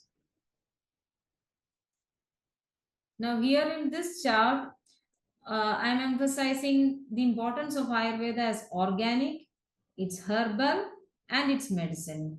So it's organic herbal medicine, and Ayurveda preventive healthcare includes avoiding suppression of initiated physical urges. You have to avoid certain factors which is not good for your body. Avoiding forceful initiation of physical urges, suppressing the mental urges. You should not suppress many of your emotions because that can tend to cause health disruptions, or mental health status will be deviated. So certain things should be avoided, certain things should not be done. That is suppressing the mental urges, it should not be done. And Panchakarma is another term which come across in Ayurveda all the time, all across the globe. We use Panchakarma treatment, which is a preventive measure adopted in Ayurveda, which is called as a cleansing techniques of the body. So Panchakarma treatment, and after cleansing treatment, we follow the Rasayana regimens or the rejuvenative techniques, that is anti-aging treatment, then the daily and seasonal regimens, and then avoiding accidents, injury, microorganisms, like that. So what are the things should be avoided to have a prevention or to be healthy? You should avoid certain things like avoiding the physical urges which should not be forcefully emitted, or which should not be withheld. The urges like the bowel movement or the urination, all these urges should not be suppressed, nor it should be overly expressed. And likewise, the suppressing of the mental urges like the emotions or the feelings, all which makes us human being or which makes us very normal. If too much of suppression of all this happens, then again it can lead to diseases. Then the preventive methods in Ayurveda is Panchakarma treatment, that is the cleaning techniques, Rasayana therapy, that is the anti-aging techniques, then the daily and seasonal regimens in the diet and the habits, and then the avoiding of external factors like injury, accidents, and the microorganisms. And Ayurveda has told these 5 are causing the diseases. That is, if you misuse of your intelligence. Nowadays, it's the time of artificial intelligence, and lot of artificial intelligence tend to cause problem in our health. So you should not misuse the intelligence. You should not misuse your sense organs. You should not have perversions in the seasons or according to different age. Should not have addictions, or we should not have things which is not normal to our health. And you should have certain cultural things practicing or traditional things which has been followed from years to year, that all cultural traditional practices should be kept, and you should be avoiding the germs and the parasites. So these are all, this slide is indicating about the preventive methods in Ayurveda. So Ayurveda is organic herbal and it is medicine, so it could be taken at any age, at any point of lifetime without any precautionary measures. It will not cause any complications. And what are the things should be adopted? So certain factors you should avoid, certain factors you should promote, and certain treatments you should take, like the Panchakarma therapy, the Rasayana therapy, the daily and seasonal regimens. And certain things can cause the diseases like the misuse of intelligence, misuse of sense organs, misuse of your age-wise perversions, and not following the traditions or the cultural activities, and getting into compromising situations in environment with the germs and the parasites, etc. Okay, now coming to the last slide. This is my thank you slide. So here I have incorporated different logos of Ayurveda, where Ayush is our system of medicine, National Ayush Mission. And Ayush means Ayurveda, Unani, Ayurveda, Yoga and Naturopathy, Unani, Siddha and Homeopathy. All these medicines comes under the Ayush ministry, and these are all traditional medicines. And Ayurveda is the herbal medicine, and it is having the longest evolution period compared to the other medicines, about 1500 and more than 1000 of years of history of Ayurveda, and still it is standing by the test of time. So here Ayusha is Ayushaha Vedam Ayurvedaha. That knowledge, Veda is the knowledge, that knowledge which increases Ayusha. Ayusha is the lifespan. That knowledge which increases your lifespan, the qualitative lifespan, that knowledge is called as Ayurveda. It is also called as the science of life, because at any age, at even the child or the young adolescent age or the youth or at the old age, till your death, from life to death, these medicines can be taken, or Ayurveda is just part of life. So that is why it is called a science of life. And there are no side effects in these medicines. Side benefits, no side effects. So whatever medicines you take, it contributes to overall health. It does not give any side effects. And it is a holistic care because as already I have told, it incorporates mind, it incorporates feelings, it incorporates emotions, it incorporates a human being as a whole. It's just not alone the physical aspect of the body, the physical, emotional, spiritual aspect of the body is considered. So here it is the holistic healthcare. And here this slide is the god which we worship. Ayurveda is bought by Dhanvantari Murti, and this is the god Lord Dhanvantari. And Lord Dhanvantari is considered as the in all the auspicious occasions of Ayurveda, we chant Dhanvantari mantra, and Dhanvantari mantra itself has effects in it has healing effects in certain incurable diseases. By chanting the mantra itself, many diseases could be cured by the vibrational activities. So thus I am concluding my slide. Thank you. Okay, thank you. Thank you very much.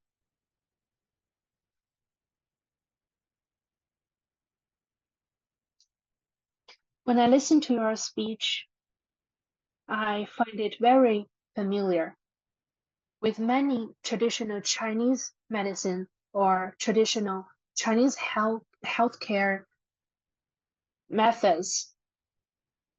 For example, we have the concept of seasonal healthcare to take care of bodies according to the seasons or the weathers. And we also value the importance of the essence of food, like the vegetables and the fruits. This is also something we have in traditional Chinese healthcare methods. Also, the acne, the concept of fire, is also something we know in Chinese healthcare, which is known as Yangqi in Chinese, which is a fire-like power in our body. Also, you talked about how to take care of our body and the essence of nutrition passed from mother to children. This is also something we have in our tradition. And I also have a question I want to know more about. About Ayurveda. I think it's not only about medicine and health, it's also a kind of a philosophical concept between human and nature. So I want to know that in the Indian culture,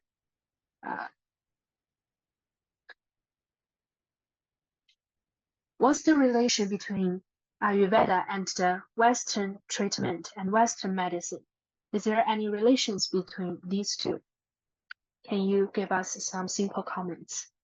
Your question is like modern medicine is suppressing the other paramedical sciences or the traditional medicine. That is the question. So here I said Ayurveda has a long history of evolution. So most of the people are practicing this, most of the people are using this, most of the people believe in the system of medicine, but we have our drawbacks, we have our limitations in emergency system of medicine. So that is why people rely on to the modern medicine, because our medicines are not very quick in action as compared to the allopathic medicines. So that is why people rely much on to the modern medicine. And there is also one more factor that is a drawback in Ayurveda, that is because our medicines and treatments are very expensive. It is not cost effective. So in allopathy medicine, a medicine or a tablet or a syrup, it may not cost a huge amount. It is not a burden for the patient.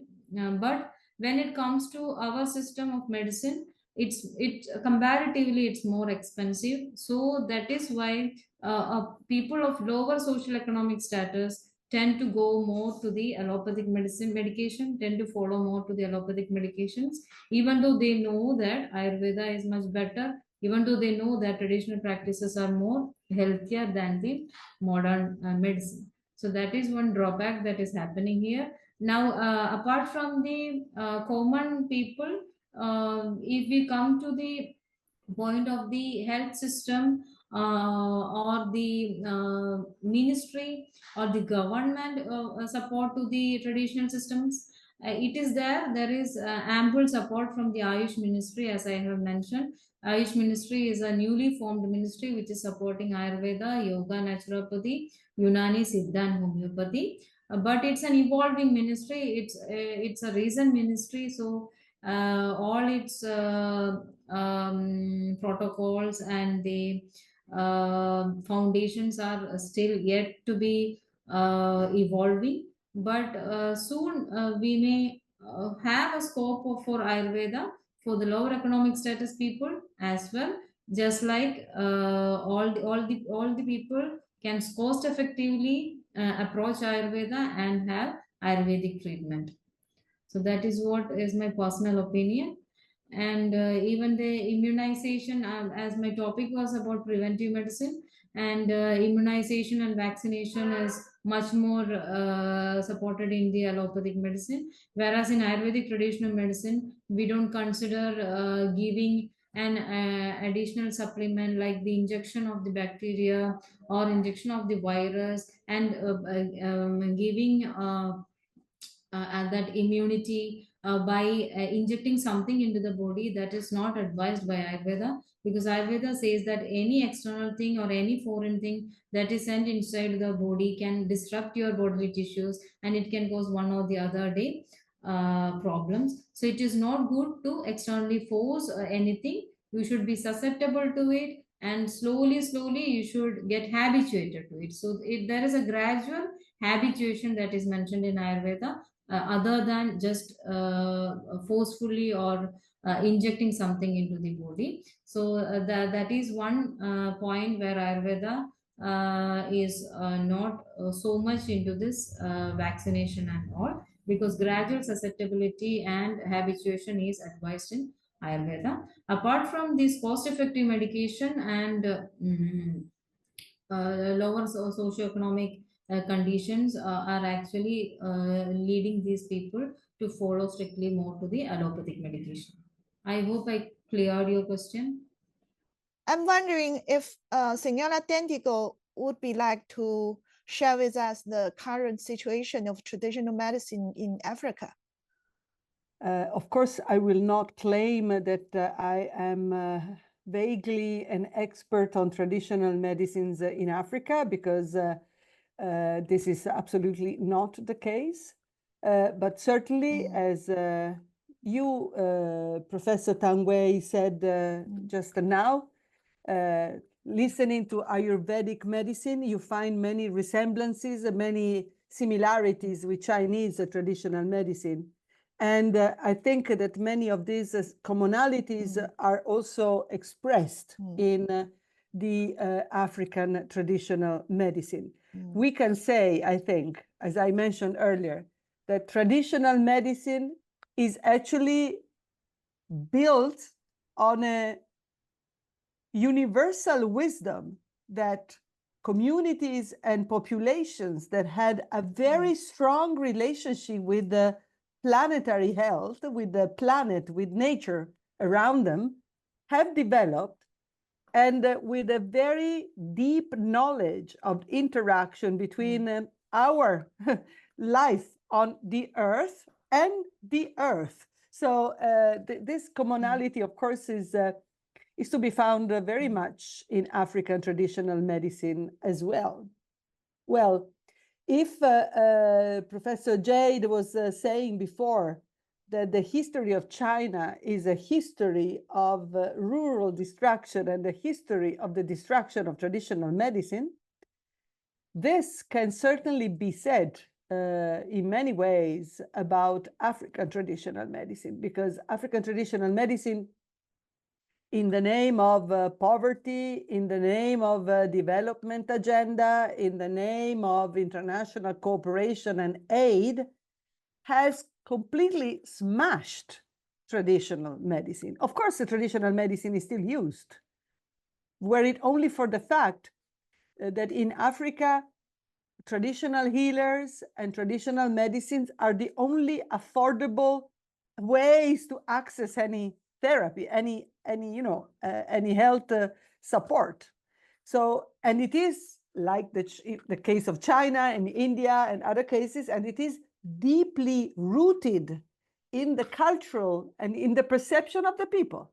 So there is no exception. But the one story that I've been confronted with is precisely the story of Dr.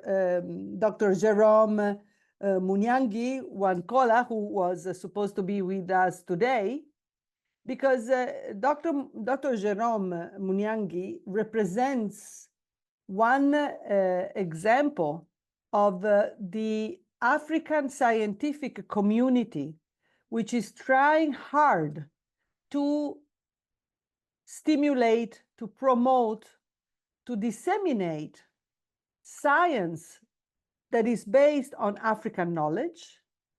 And he has very many obstacles. He had to face even violence. I mean, really, brutal attacks by those who actually interpret or defend the typical Western science that has flooded Africa and which cannot be challenged. Of course, Dr. Jerome has worked a lot on malaria, which is, it's not an African disease, but it has really become a very important this poverty-related disease, that's how it's called, and which has actually attracted a lot of interest by the people that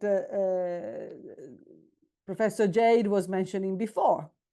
The philanthropists, starting with, of course, Rockefeller, but also the Gates Foundation. The Gates Foundation has completely colonized the management of malaria, completely, like polio. After polio, malaria has been completely in the hands of the Gates Foundation. So Gates has created a lot of public and private partnerships, a lot of programs. Professor Jade was talking about the director of the malaria department of the WHO, who was actually talking about the cartel and the impoverishment of the scientific debate around malaria. And I mean, this director has been expelled by the WHO in no time after this. This gives you very much a sense of the geopolitics that also exist together with the financial games around health. And this scientific community of African doctors and researchers that are basically trying to recognize that malaria is endemic in many African countries, that the drugs-based programs have not worked. Malaria is coming back. It's actually, rising again. They are trying to develop a concept of malaria that is not isolated from the destruction of ecosystems, from the destruction of the environment. Why do all these mosquitoes, move around? Because they are basically, devastated in the ecosystems where they would be, be living together, forests, for example, or specific ecological setups where animals all live together and they represent ecosystems. But if these ecosystems are destroyed by monocultures, rubber production, agroecological, industrialized agriculture, well, then these animals move around and they go everywhere. And they have always challenged this idea of bed nets, this idea of just basing the whole thing on drugs. They are trying to propose another alternative, another solution, or rather an ancient solution, which is artemisinin. I mean, a Chinese scientist even won a Nobel Prize on medicine for artemisinin, but this was not enough to, have artemisinin reach the top standard that other scientific discoveries have achieved. these doctors, Dr. Jérôme among many, are basically saying that if you are trying to develop the use of artemisinin in children and women and men, I mean, in communities that are inhabiting with mosquitoes, you will create an immunity, a natural immunity, that will at least enable these people to live in a better condition and to decrease death.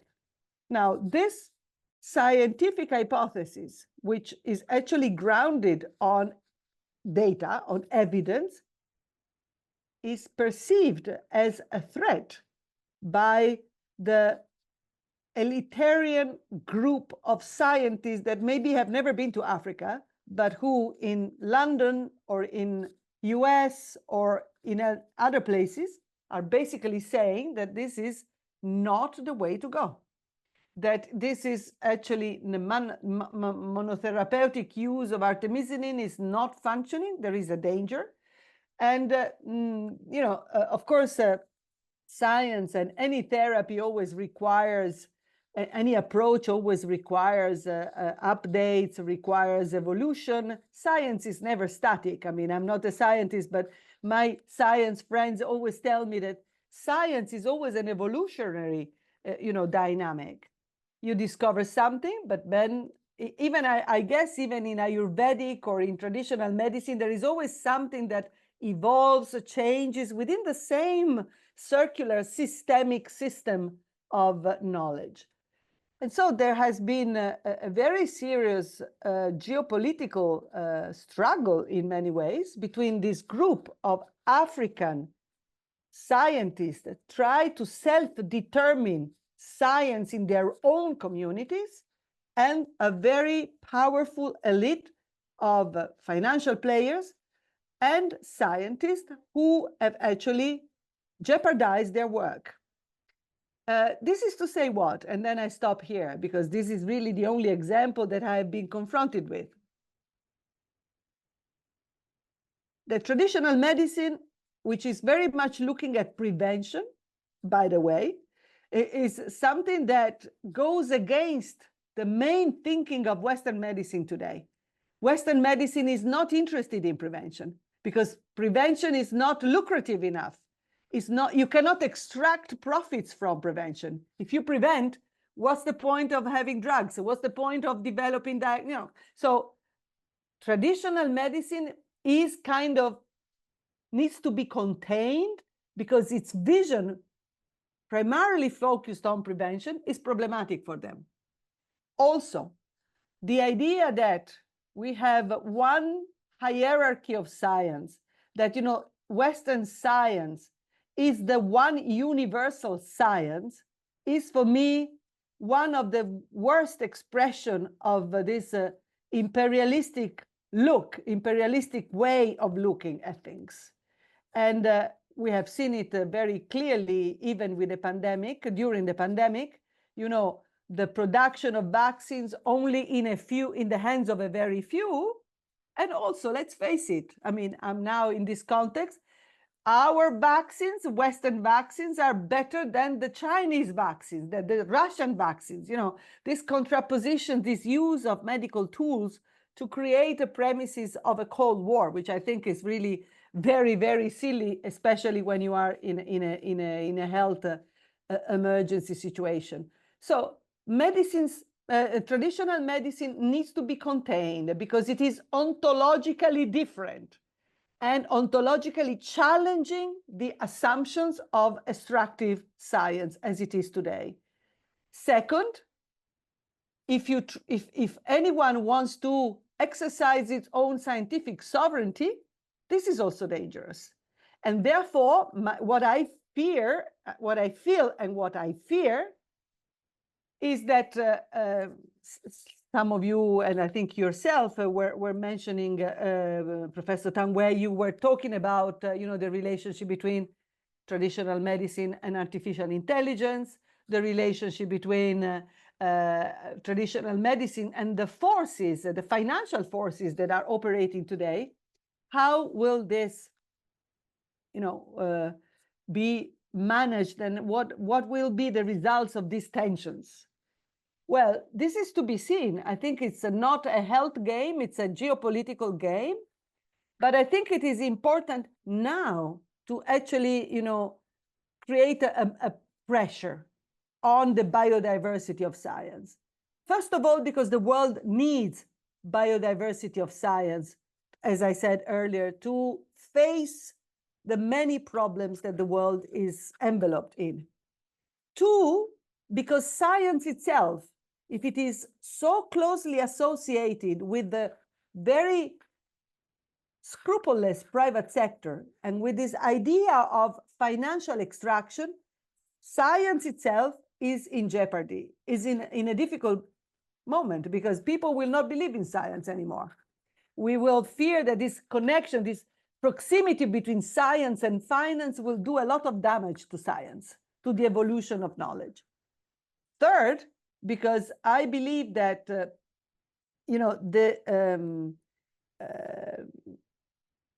this biodiversity of science will save the world, just as the biodiversity in nature needs to be preserved because it saves the world. What I fear is that science itself, now that everything is in the hands of artificial intelligence, very much, what is the future of the scientific role? If algorithms, if machine learning takes over human knowledge, human capacity, where is the future of science? So, and also, what happens if traditional medicine gets so contained through standardization, through criteria that are applicable to Western science? If it has to go through this pathway, this way of being measured, it also may be lending itself to a manipulation that in a way may as well create a lot of risks to traditional medicine itself. So, the market has no problem. The market and capital, the capitalistic approach always takes over whatever, because there is an increasing attention and an increasing use of traditional medicine, as I said earlier, by countries in the global south and in the global north. There is a serious market that, there is a serious risk that the market will actually take over also traditional medicine. And this is, I think, the beginning of the end of traditional medicine. This is a very serious problem. So we need to be I think it's very important that we have this discussion today. It's very rare. Very rare. We need to bring these conversations in Geneva with the delegates of the WHO, because they are all forced to use Western medicine and to think of health as a biomedical issue, which of course we all know it is not. So it's a great challenge that we need to be confronted with. Thank you very much. In Europe, the development of modern medicine and the attack on traditional medicine also meant pushing women out of this field, making medicine a male-dominated science, which is still reflected in how treatments, for example, vaccines, are tested. Is this a problem that is prevalent in other traditional medicines as well? And how could a return or strengthening of traditional medicine also empower women when it comes to healthcare? Simon also have the second question, please. One way of challenging big capital's control on the health industry is to decommodify medicine. It seems like traditional medicine is ideal for this. What could be done on a household or community level to cultivate or practice traditional medicine at home? And would it be useful or possible to learn and apply traditional medicines from multiple different cultures? I have two questions. One advantage that China has compared to other traditional medicines is that it has never been fully colonized the way many other nations of the global south have, nor has it had a kind of scientific revolution that damaged European traditional medicine. What if any role can traditional Chinese medicine play to help decolonize or reclaim traditional medicines in other cultures? And that's my first question. And my second question is that I think there are claims that fasting practices in different cultures, particularly Christian or Muslim, before Easter and during Ramadan, I think are a way of artificially simulating shortages, thus helping to strengthen the body and mind to shocks. How do you see such temporary and or specialized dietary practices across different cultures? And do you believe that they can strengthen our body and spirit? And that's all my questions. Thank you. Now we have 3 speakers here. You can answer any question you would like to give any comments, and please keep it simple. Simple, for only few minutes. Thank you. Let's start with Jade. Thank you all the questions, and I echoed Nicoletta's speech, very excellent, and I would stress that the resilience of traditional Chinese medicine, because it has not yet disappeared, and also become stronger and stronger, particularly during the crisis and pandemic. And also in Chinese, 危机, that means a crisis and also means opportunities. And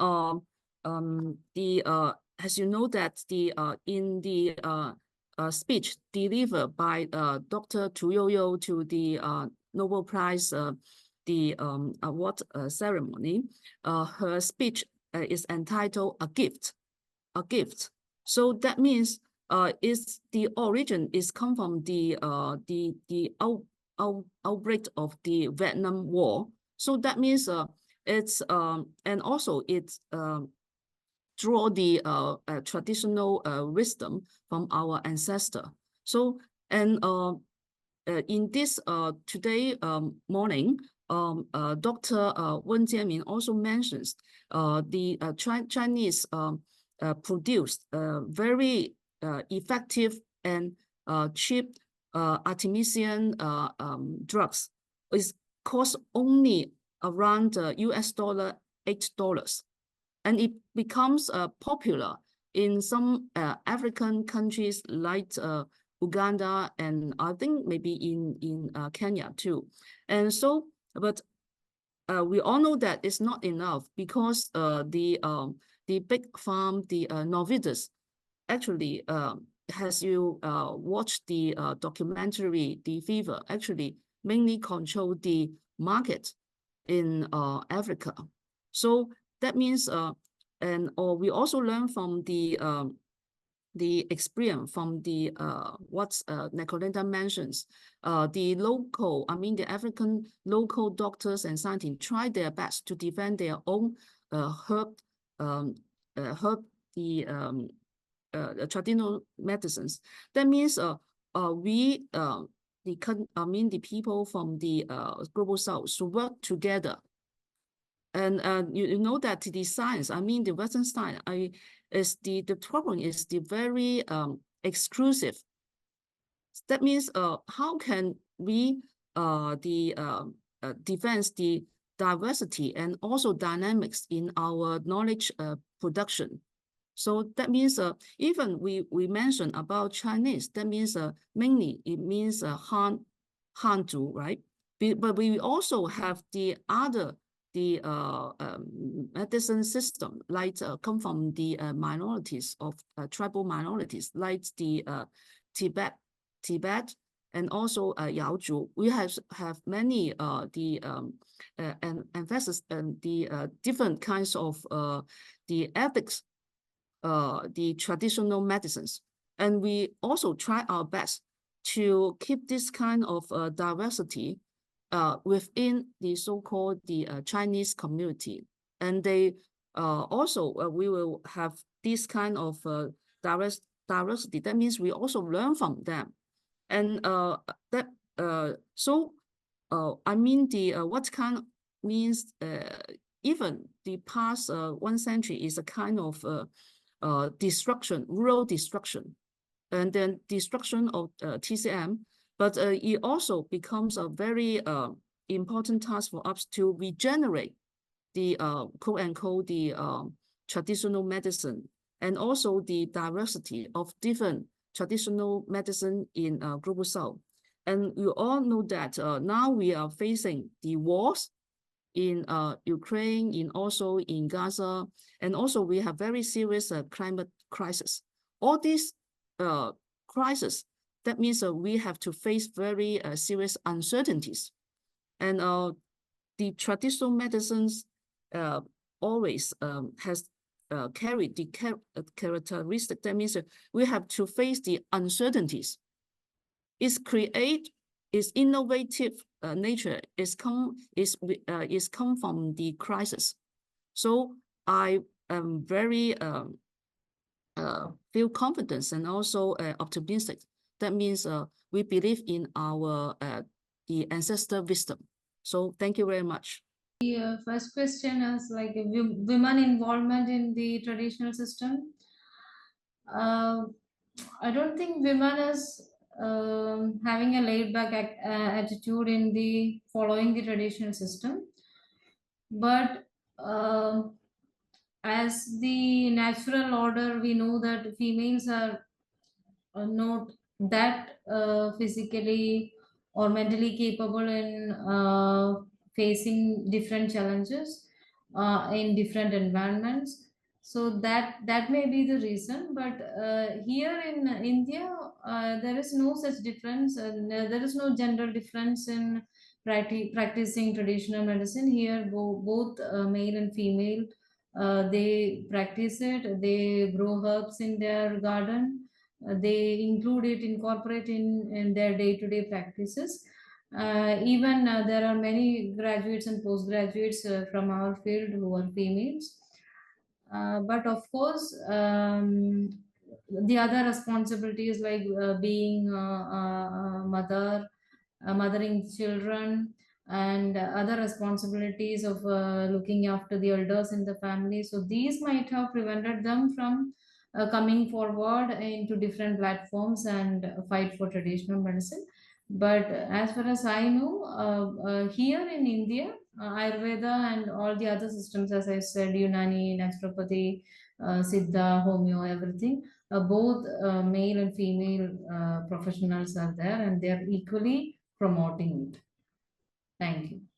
Very quickly, let's not forget that at least the 40% of Western pharmaceutical products are derived from the essential ingredients that come from herbs, you know, the elements of traditional medicine. So traditional medicine counts a lot. And I very much agree with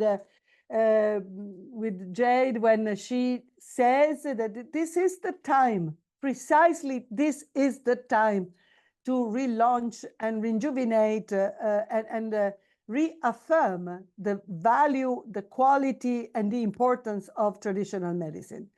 I also believe for this issue of, yes, including more women into this knowledge, because as Simon was mentioning earlier, Western medicine today is primarily a very genderized production of science by men with research and development on male bodies, and women are completely out of the research and development agenda. So I had never thought of this, Simon, and thank you for giving me this hint. I think it would make a lot of sense. And yes, we need a traditional medicine because as I will repeat it for my last time, it is so much more reliable in dealing with the systemic problems that we are all facing, rather than relying on a medicine that basically finds a very partial solution to one piece of your body. This is not a moment for one piece of the body. Cancer is not a problem of one organ. Cancer is a result of a wrong development model. My last call for traditional medicine would be to actually, as I think Jade was mentioning earlier, to use it as a tool for international cooperation and solidarity rather than interpreting traditional medicine in a nationalistic way. I think this would be a mistake. It would be a wrong manipulation of something that is universal, that has a long history, and that can save the world today. So let's continue DENTICO's comments and make it as our conclusion for today's discussion. As she mentioned, as for the global healthcare industry or global food industry, technical industry, it is something that needs a holistic approach to solve this kind of problems. So when we are faced with capitalism, all kinds of challenges, we need a consolidated solution that is full of wisdom from all countries and nations. So thank you very much to all of today's speakers and attendees. We had a very interesting discussion tonight, and I hope to have the opportunity to read more in-depth research papers or works from all of you in the future, maybe through the Global U website. So thank you so much again, and good night, all. Have a nice day. Bye. Thank you. Thank you, all of you. Bye. Thank you.